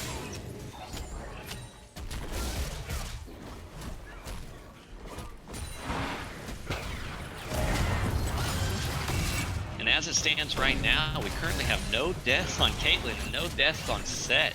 They're basically playing a flawless game up to this point. The CS lead for Kate is currently sitting 50 CS over. And then the CS lead for Set, not quite as dramatic, but you can see that 4 kills, 0 deaths. To the Mordekaiser's 2 kills, 2 deaths. The gold lead again in favor of Set, in favor of Kate. Bill is just being a very dominant force against Tinker today. The ult is going to go out on for Tarek. He's going to get his team to support him. It looks like he was able to pick up a kill and they got a shutdown. Unfortunately, going over to Tarek, a shutdown on that Caitlyn. They're going to continue to engage in that fight. Mordekaiser's getting some damage down on that Morgana. Morgana's option to use her Zonias and try to prevent any further damage, but without a team to back her up, that she's going to end up going down. Ziggs and Ash, looks like they're trying to take out the Swain. Swain being one of the more tankier people. He is able to secure a double kill against Ziggs and Ash. Meanwhile, Nocturne pushing the back line.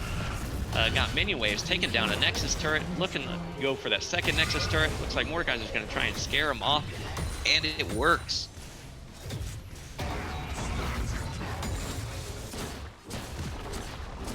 He's going to back off. Not all the way out of the base was he scared, but he went for another Nexus turret. He is going to secure that turret. Kane's going to chase him down.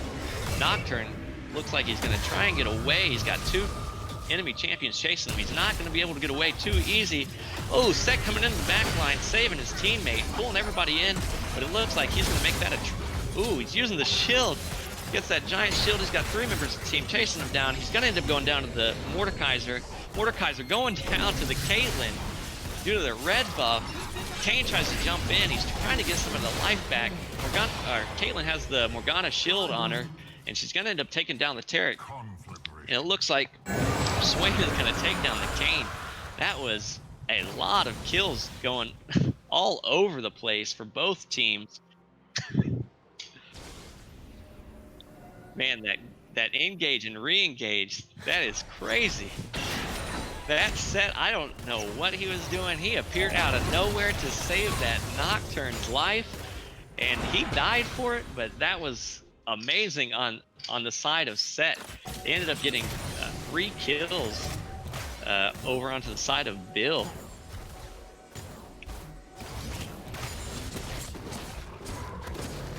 And Set, just being the dominant force that he is, he says, put me in the ring with anyone. Be that 5 members of the team or not, I will fight them all.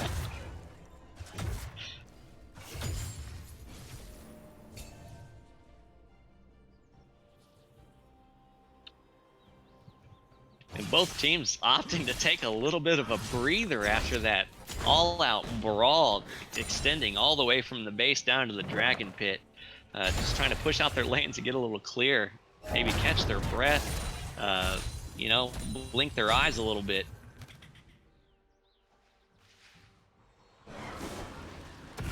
Looks like a fight's gonna actually break out. Mordekaiser getting a pull in. Zig's ult missing everybody on the enemy team. Mordekaiser is gonna use his ulti to try and lock down a target. Swain has his ulti running and he's in the middle of a team fight. Set opts to use, and the Ash arrow comes out, stunning the Morgana. Morgana's not gonna be able to participate too much in this fight until that stun comes down.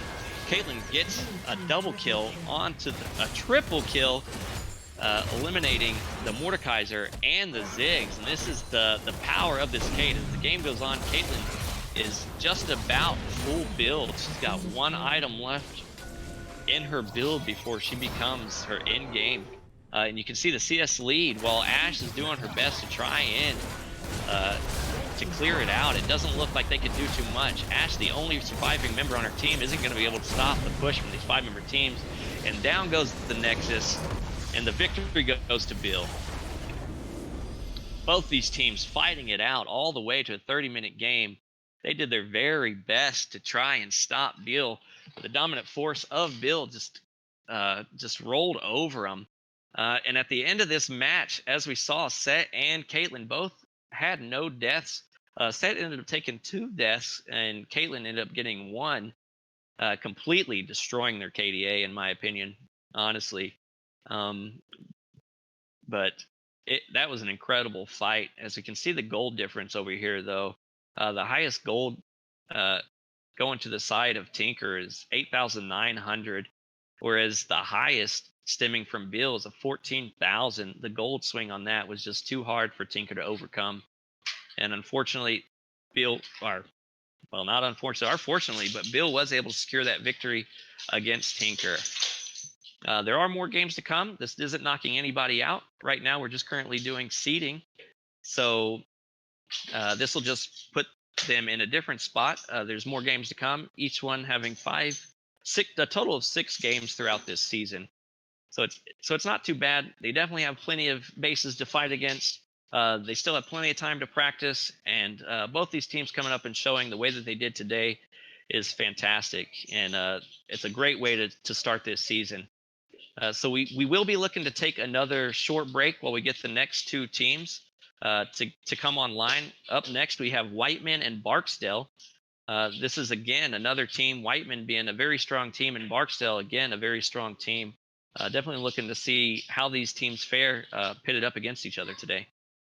So please stick around and look forward to seeing you guys in the next match.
I do not tolerate cowardice. All right. And so thank you and welcome back.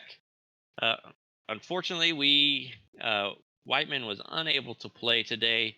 We were able to get some of the teams that were already with us into the match. So today we're going to have Barksdale and Maxwell, starting with the first ban.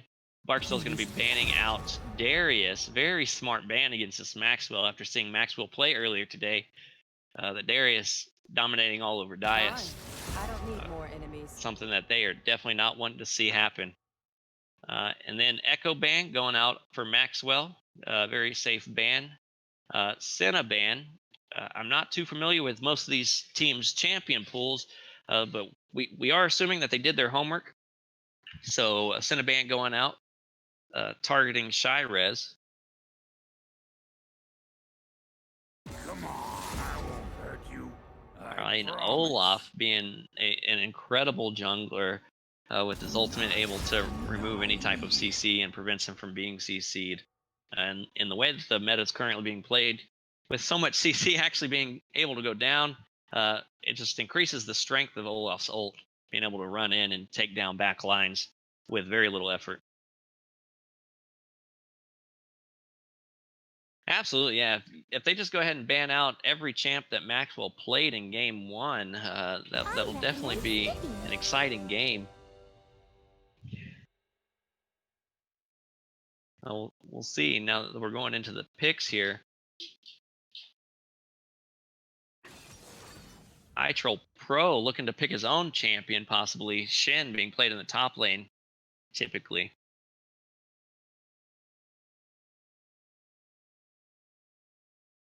Mandel currently hovering Ashe.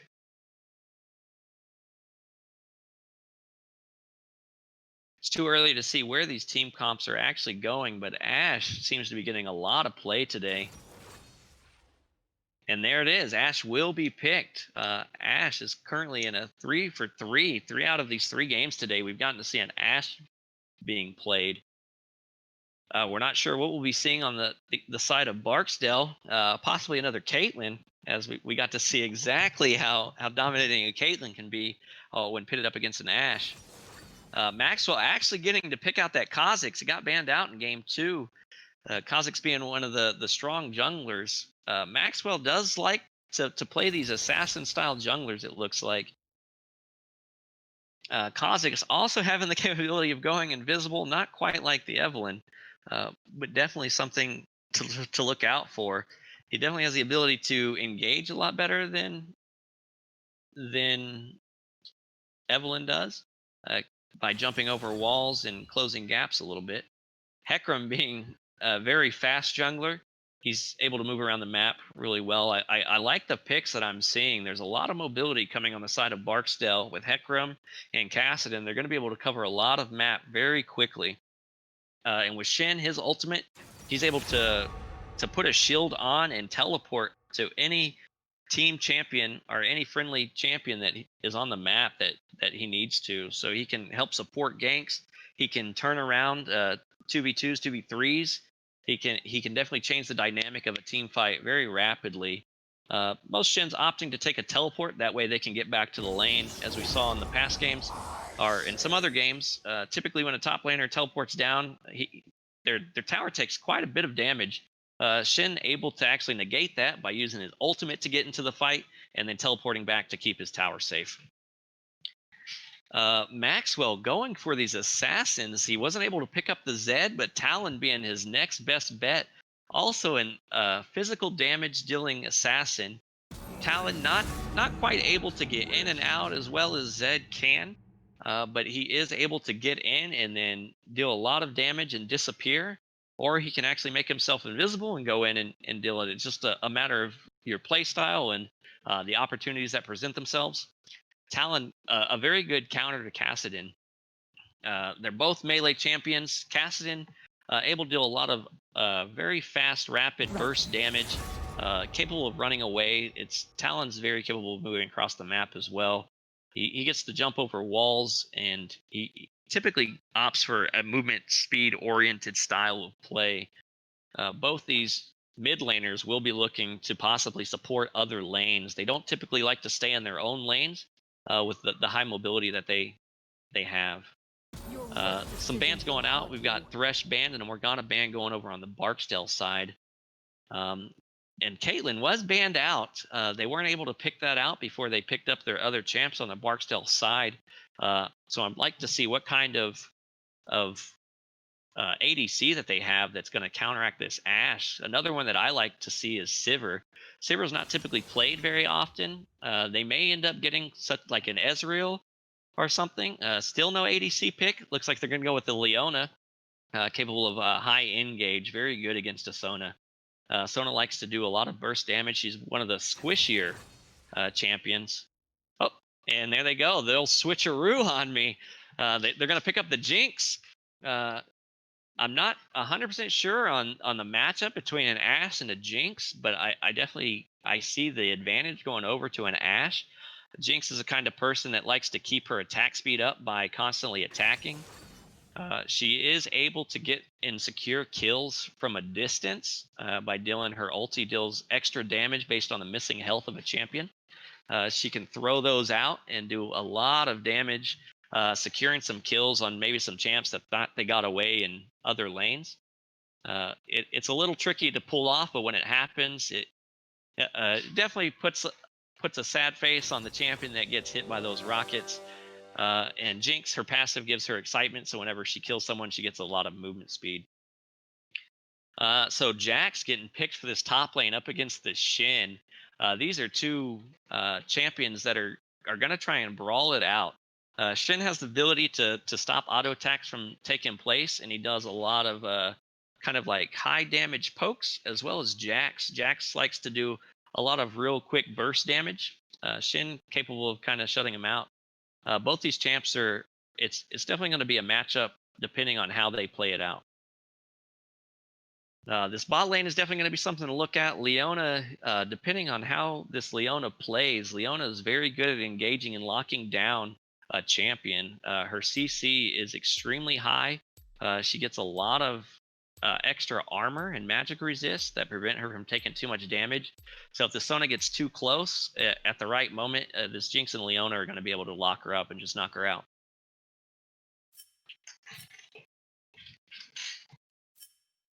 And unfortunately, the only AP that we have on Maxwell's side is going to be coming from Jax and from Sona.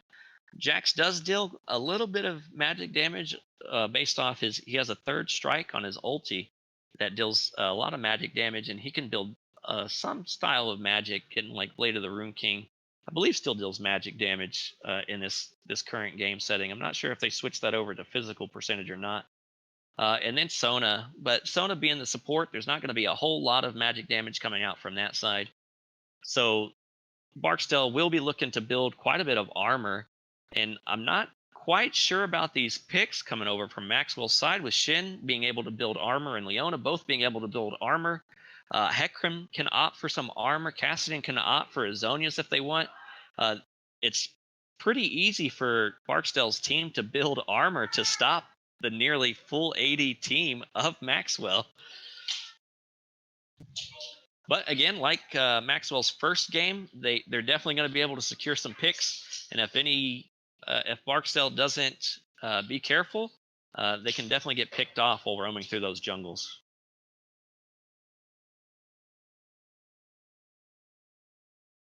We're about a minute and a half out now before we get into the game. Again, the 3-minute delay, just so these teams are safe and secure. That way we don't know their exact positions. They can't be scouted out. What we refer to as stream sniping, right? A lot of more popular streamers tend to opt for delays. That way people can't target exactly where they're at or know exactly what they're doing when they're trying to make tricky or sneaky plays.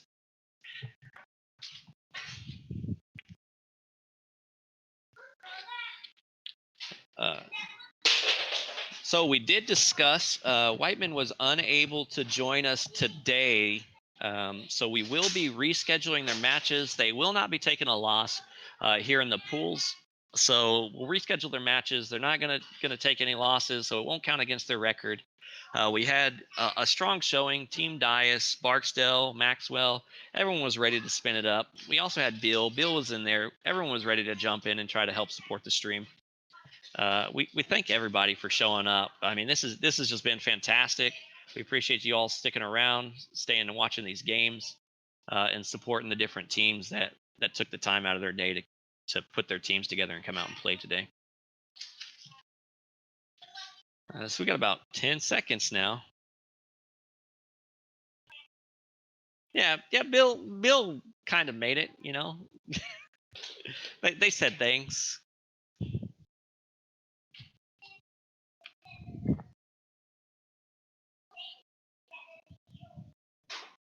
I do like that.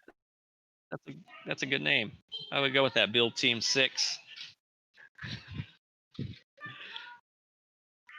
Not too many too many terrorists though playing this game today.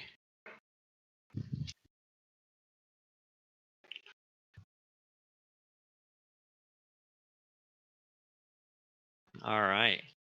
And so, let's see the stream here. Yeah. So you guys don't get to see the skins in the loading screen, but there are some very nice skins. I like the different skins that this game offers. Allows you to kind of customize the way that your character looks. You don't, well, not so much customized, but you get to select a pre-customized skin for yourself. And so you guys will get to see this arcade Heckram. Arcade skins being one of my favorite skin sets that they actually came out with. And so you'll get to hear a bunch of little game noises and see a bunch of little 16, 8-bit style colors coming out. And depending on how Heckram plays, I have seen some Heckrams get so far ahead that they basically ride in like the horse of death and just make champions disappear. So we'll be seeing if that happens today.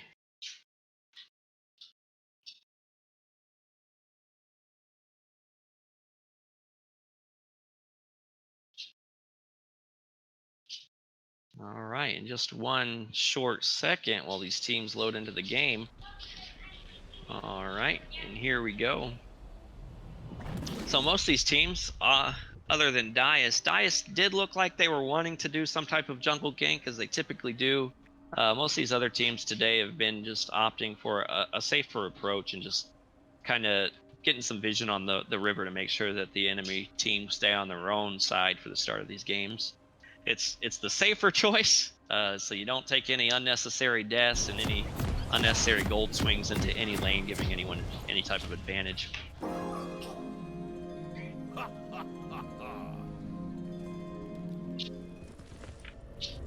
Yeah, there it is, and that skin. I really like it. Welcome to Summoner's Rift. All right, and it looks like these teams are actually sticking together. They're just going to ignore everything that I said and absolutely try to engage here. Luckily, the ward for Team Barksdale is going to catch out that gank and just force them right back. They almost made a liar of me. They almost went in there and did it anyways.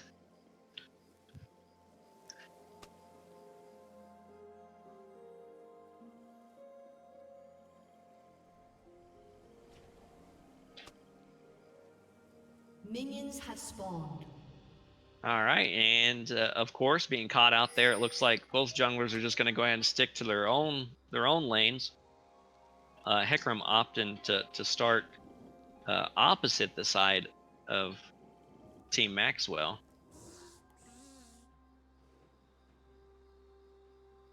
And again, depending on how these junglers kind of play it out, they definitely have the options for some early lane ganks, especially Kha'Zix being an assassin. If he's able to stay up and sustain enough, he can go in there pretty healthy and try to get a kill off the top lane, even though they're being a little bit, even if they're a little bit tanky. Heckram tends to start out a little bit slower as far as his jungler clears go.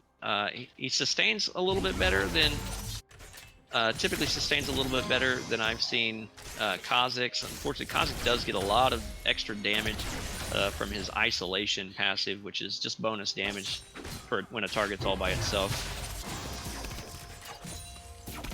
But as the game gets rolling, Hecarim will start to speed up, and we'll start to see him hop from lane to lane and start to make some really fast plays. It already looks like we're starting to get some pressure down in the bot lane. Sona's already starting to jump on top of this Jinx, and looks like Jinx is actually going to go down from the Ashe.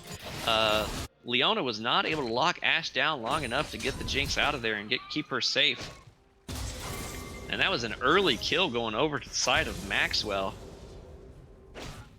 Now Ashe is just going to be able to farm up, and Sona's going to negate most of all that damage that was dealt by Team Barksdale. We've got Kha'Zix already starting to roam into the jungle a little bit, trying to get some counter ganks early. I'm wrong. He's actually in his own jungle. He's coming from river. Oh, we're not going to see too much from the top lane. Oh, and again, the bottom lane just going in for Leona, getting that snare down.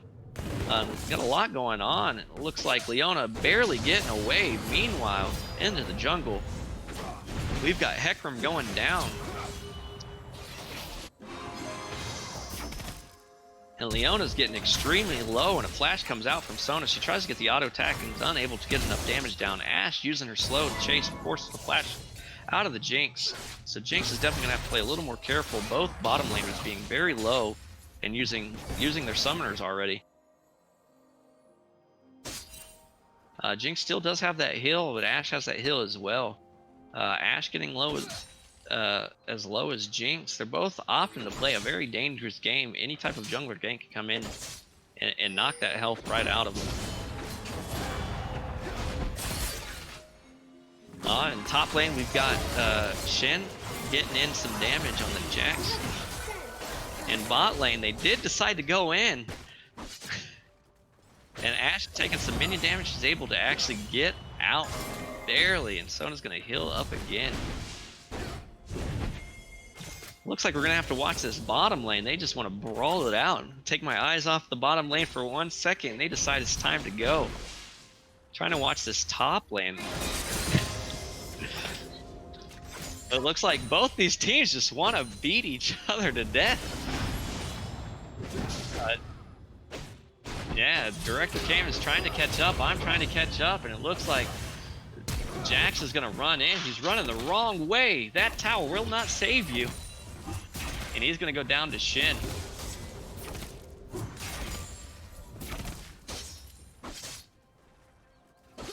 And now Shin getting a little bit of relief now that Jax has stopped harassing him. It looks like he's going to have to back off from that pushed wave. He's not going to get any damage on that turret with the teleport coming out from Jax. We're already starting to see it. That Kassadin's already starting to feel really confident in his ability to roam. He's not even level 6 yet. Once he gets level 6, he's going to be able to maneuver across the map very fast. And again, that's something that we're going to start looking for. We're going to start looking for those ganks from Talon and Kassadin in the mid lane.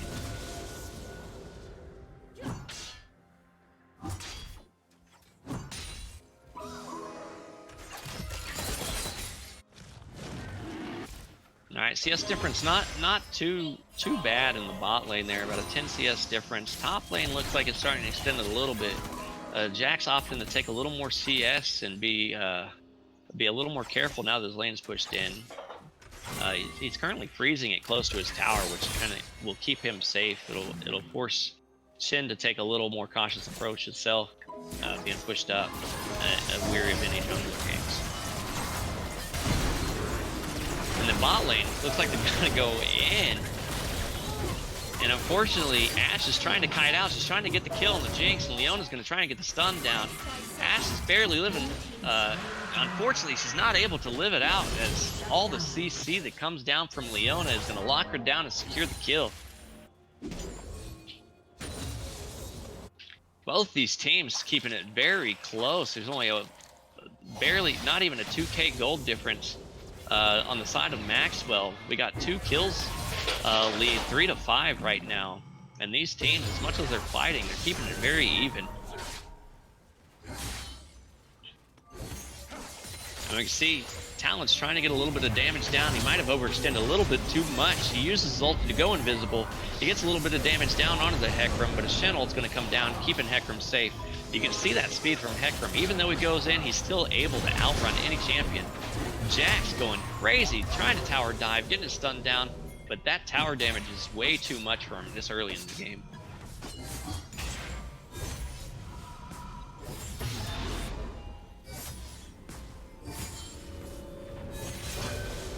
And now we can see on the mini-map that Kha'Zix is, this time, actually counter-jungling. Going to take the blue over from Barksdale. We got Hecarim coming in. Hecarim, that speed is just going to catch out Sona, and Sona's trying to run for life, but Hecarim just stays right on top of her, waiting for his cooldowns, and he's going to be able to secure that kill.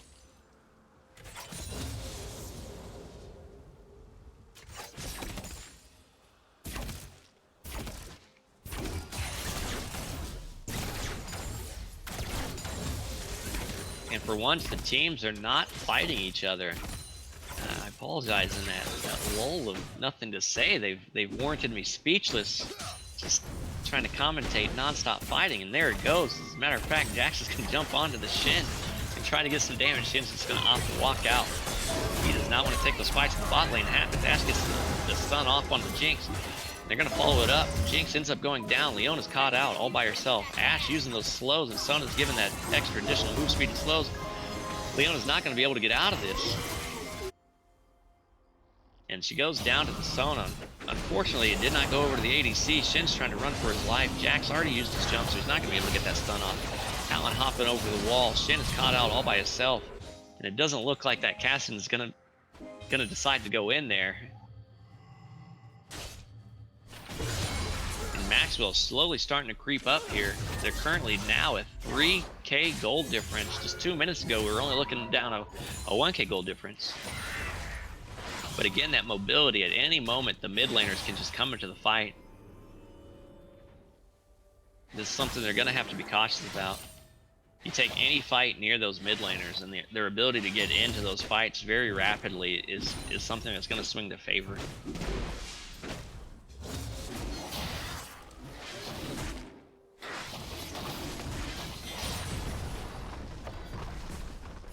Alright, Jax opting to go ahead and back off, getting that second plate onto that tower.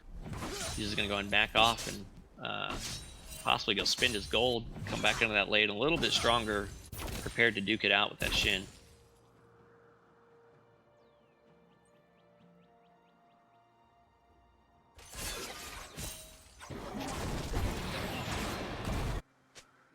You see Ash is opting to go for the Blade of the Rune King. It looks like they're trying to negate some of the possibility of not having any magic damage on their side.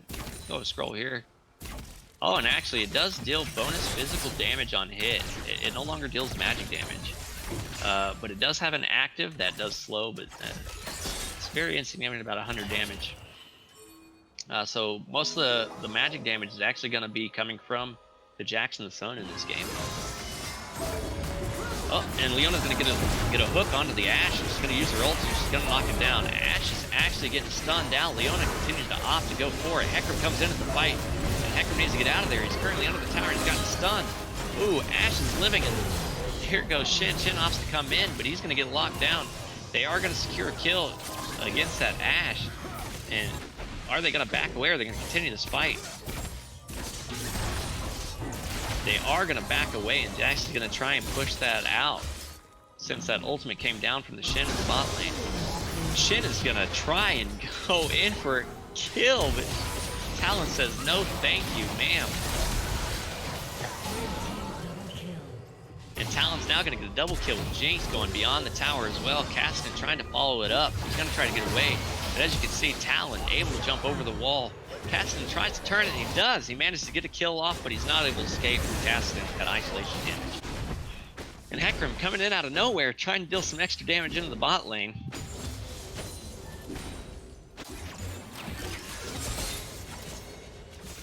And will they finally stop fighting? And it looks like they will. Jax has been up here and just killing things all by himself. He's currently got a 50 CS difference over Shen, where Shen has been opted to take team fights. Jax has been taking towers and minions. And that first tower gold is going to go to him. Kha'Zix still farming up. It looks like they're going to take a moment to go ahead and farm up and see if they can try to get a little bit more gold. Ashe currently sitting at a 5-2 KDA as opposed to the Jinx 2-5. And Hecarim's going to go in. Talon again using his ulti, but he's going to opt to go back in on that Hecarim against the Kassadin. He is going to secure the kill. Will he hop over the wall and try to pursue the Kassadin? No, he will not. They're going to back off. I mean, that threat is still there. You still have Kha'Zix running around. These double assassin comps are very strong on the side of Maxwell. And it looks like Maxwell is going to try and take their first dragon of the game. And we got 4 members of the Maxwell team. It's going to be very hard for Barksdale to contest this. And there goes the dragon over the side of Maxwell.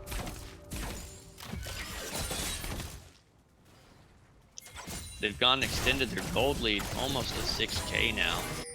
Barksdale needs to start taking a little bit better fights. And here goes one right now. It looks like they're going to try and take the fight top. Jackson getting the stun off onto the Hecarim. He opts to use the plant to jump over the wall. Unfortunately, but Kassadin will be able to follow up. He does not pursue the Jax any further. Jax using most of his cooldowns to get out of there. They will not be able to secure that kill. I thought they had that in the bag. They were trying to find those picks and trying to get something to try and get themselves ahead. Down in the bot lane, though, we're going to have Leona. She's going to lock herself down onto the Ashe. She's going to use Q. She's going to use roll.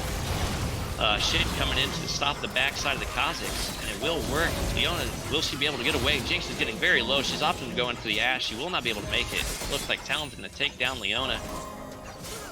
Looks like we're going to lose the Jinx and Leona to that fight.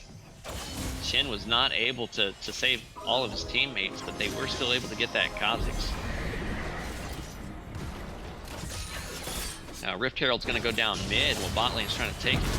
And it looks like Shin is going to actually get... Yeah, mid lane looks like it's going down. Ashe should be able to escape that. No fear. She almost died on the tower. But mid lane fight's going to go down again. Talon trying to deal that damage with his ultimate being on such a low cooldown. He will try to use it as often as he can. There's almost no downside to using his ult.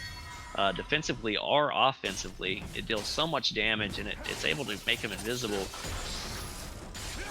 And the further ahead Talon gets, he's currently a 7-1 against a 3-1 Kassadin.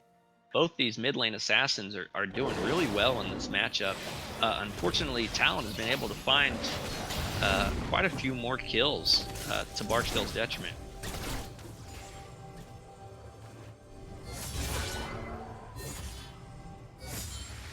Barksdale just trying to clear out some wards in this river, try to gain some vision,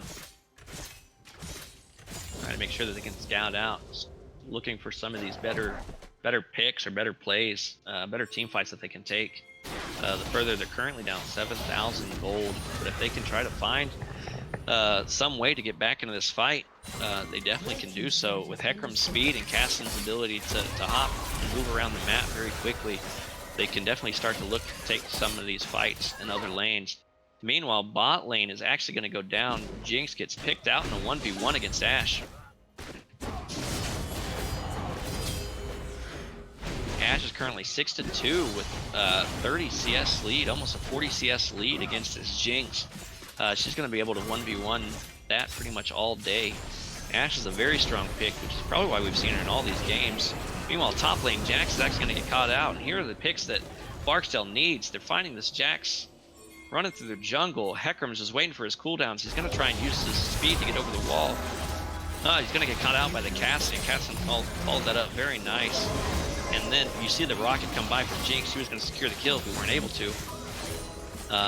And that was Leona just getting caught out, and she just died. There wasn't much that she could do down there.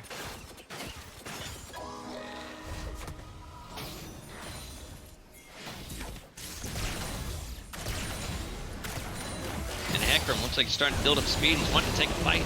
Ooh, unfortunately, he got too low before he could even get ahead. And there goes Talon using his ulti. Chanel's going to go down onto the Jinx, keeping her safe. They're just going to sit back under that tower.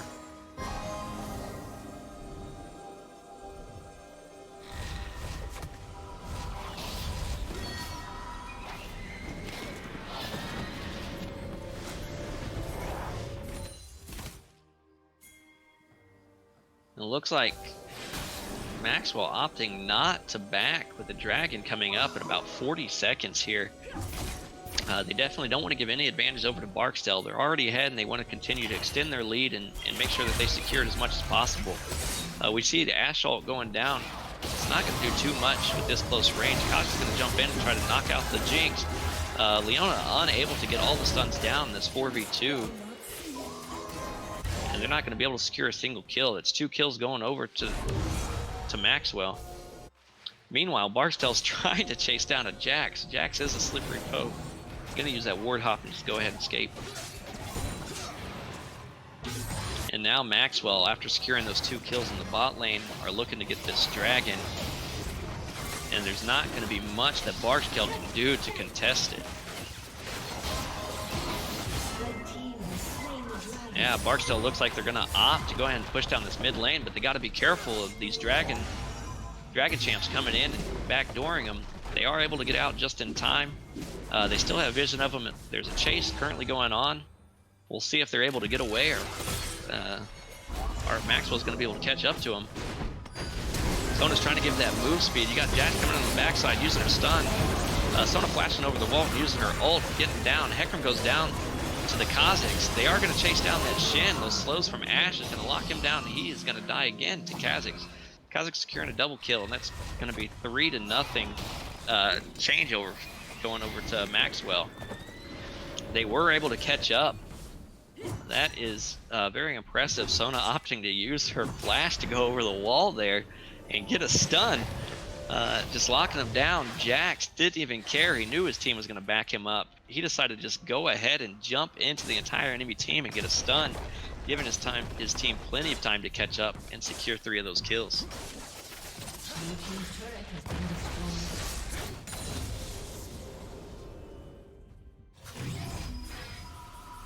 So the gold lead is now sitting at 11,000 in favor of Maxwell.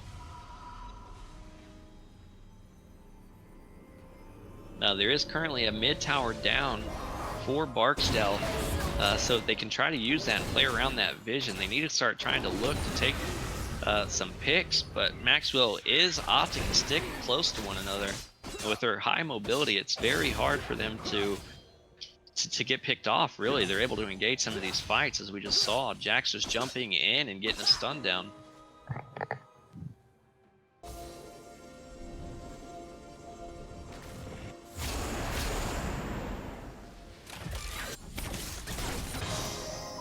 We got Ashe and Sona looking to take the blue from Barksdale. Hecarim says, I don't think so. He runs up and he tries to start a fight.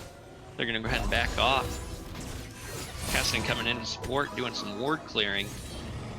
And they are able to secure their own blue.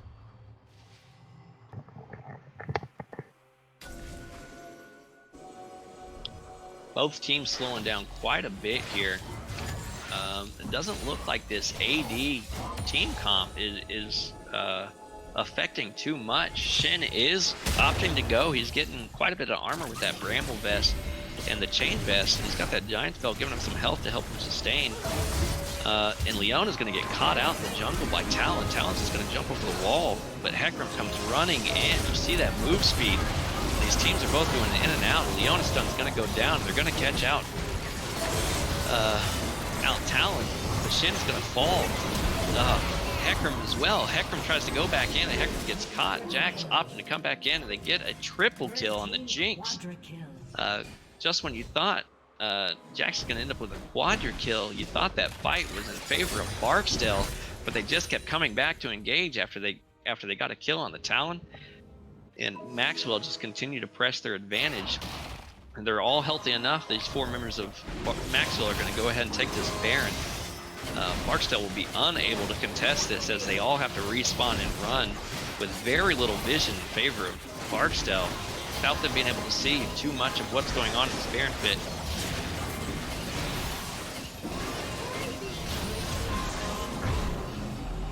the Jinx rocket barely missing.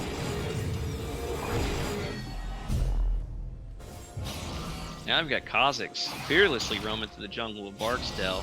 He will get caught and scared away by Shen, though. The rest of Maxwell's team opting to back. Kha'Zix just running through the jungle, looking for some camps, looking for some CS. I'm not sure why he didn't opt to go back, and maybe he didn't have anything important that he felt he could buy. He's currently sitting on with a ruby crystal. There had to have been something.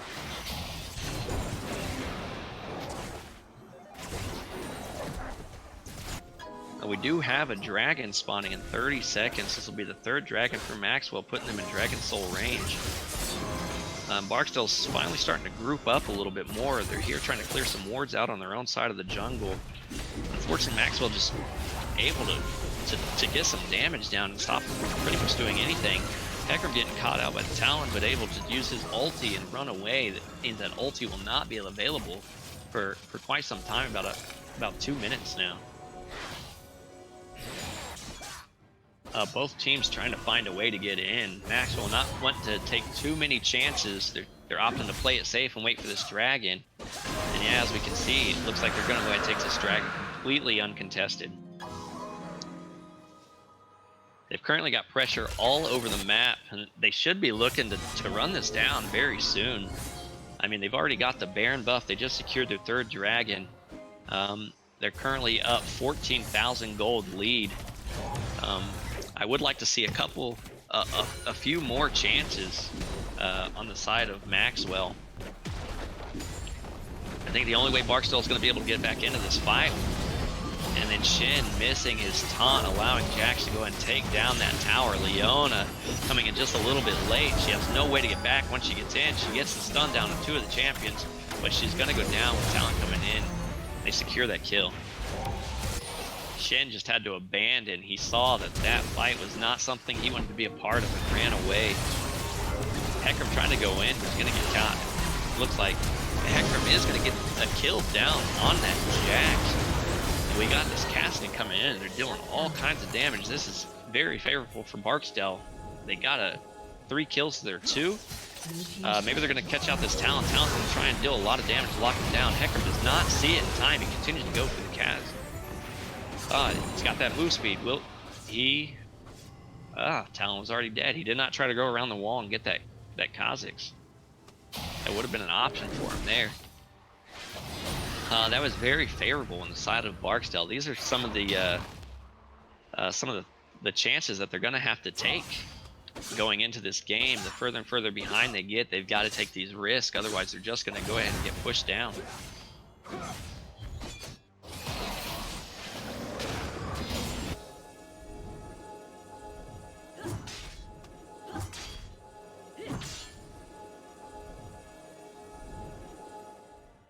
And as you can see, a lot of this difference, the top lane is a very drastic CS difference. That's where a lot of this gold is coming from. Also a lot from these kills. Maxwell currently being up 15 additional kills and 2 additional dragons. Not to include the 5 towers, just all that global gold going over to Maxwell. But you can see the jungler in the top lane, the CS difference there, it's just making it very hard for Barksdale to secure some of these kills and win some of these team fights.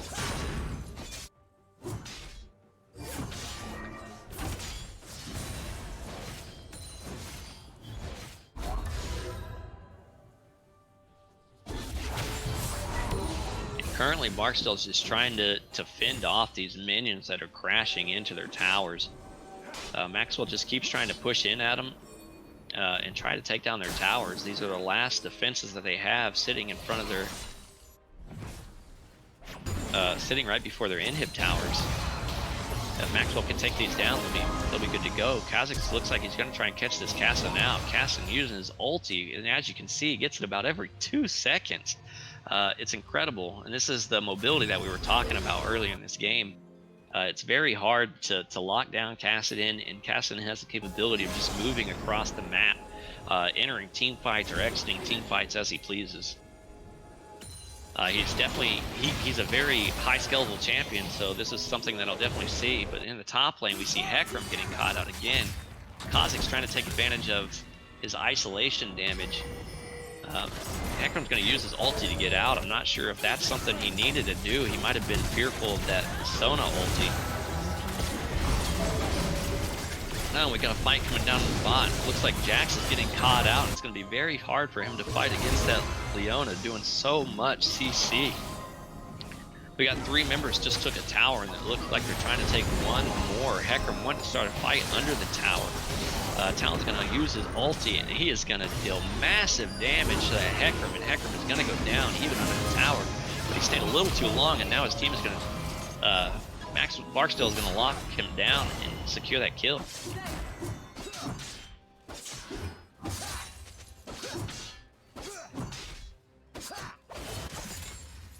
And right now we got global objectives coming up across the map. Baron just spawning, Dragon Soul spawning for Maxwell in 30 seconds. So with both of these, Barksdale might be looking to try to maybe make a swap, give him Soul and take the Baron, or try to prevent them from getting Soul and give them Baron. Neither choice is quite in their favor, but it will be some global gold to kind of help them get back in this fight. But as we can see right now, Barksdale looks like they're trying to make an attempt towards the dragon to prevent them from getting Soul. They have a decent amount of vision. Unfortunately, Maxwell has a pink ward down, so they can't see into the dragon pit. And Hecarim is going to ult in, and he's going to lock down and secure the kill in Sona. The team fight is going to keep going. Leona's going to opt to go back in. She's extremely low, and she's going to go down to the Jax. Cassidy's in the back lane trying to fight, but Talon's going to come in. He's going to secure. He's going to get taken down.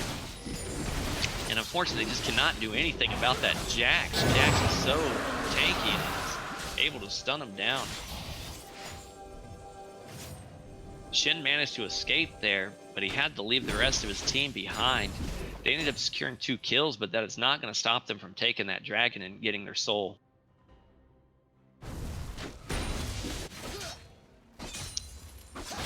And it looks like Talon and Kaz is going to try to 2-man this Baron. I'm not sure about this play here. I mean, there's not a whole lot of threat, but I don't believe they're going to be able to do it. They're going to need support from the rest of their team. Meanwhile, you got bottom lane. There's a fight going out bottom lane. Jax is just trying to fight the entire team on his own. Hecarim's going to possibly catch up to him. Meanwhile, the Baron does go down with those 4. Jax is trying to run back to his team so his team can support him. Ash Arrow barely missing the Hecarim. Looks like Hecarim's going to turn and try to run. Sono goes down and gets all kinds of stuns on him. Those Ash slows. Unfortunately, there's not a single thing that Zhonya's is going to do to save Kassadin's life. He has no team to back him up. And this should be a push down mid lane for Maxwell. They currently have Soul. They currently have Baron. And it looks like they're going to dive under the tower, securing a lot of damage. Jax opts to keep going back in. He's going to get taunted by the Shin. He barely lives. The tower is not able to secure that kill, and they will get the tower. Jax gets a triple kill. Meanwhile, the Nexus towers have gone down, and Ashe is going to secure this victory for her team. Maxwell wins. That is crazy. There was not much that Barksdale could do once Maxwell got so far ahead. They were unable to contest any of those objectives. They attempted to do it, but they weren't able to fully stop him. They tried to stop him from taking that dragon. They just weren't able to do it. They still left 3 members alive on Maxwell's team. They were able to secure that dragon. 2 members rushed straight to the Baron. They weren't going to take that Baron by themselves, but they did enough damage and survived long enough that they were able to take that Baron and just push straight down mid, while I guess the rest of their minions were just backdooring them essentially. They just got choked out and suffocated. Yeah, so I'm still very surprised at watching this AD team comp just kind of roll through the way that they did. It's not something that you typically see, especially going into quite a few tanky members. So yeah, Maxwell definitely showing up. They are definitely a team to watch, doing fantastic work. I definitely look forward. This is just the beginning of the season. Again, we have 9 to 10 weeks in this season. These are just the pools, so I'm not even sure if these teams are bringing everything they have because these are just seeding games. So I definitely look forward to the season. I definitely look forward to more of these games, more of these teams duking it out. I don't think there was a single game that I didn't enjoy casting today. I appreciate everybody coming out and watching this stream. Thanks for joining us today. Thanks for watching, sticking around with us throughout this whole thing. Please follow. And again, I'll just throw this out. All the subscribes that we get and all the ad revenue that we generate from this stream throughout the season is actually going to go back to these teams. So everything that happens during these streams is basically developing the prize pool for our guys. So yeah, I appreciate it again. Thank you guys, and we look forward to seeing you next Saturday.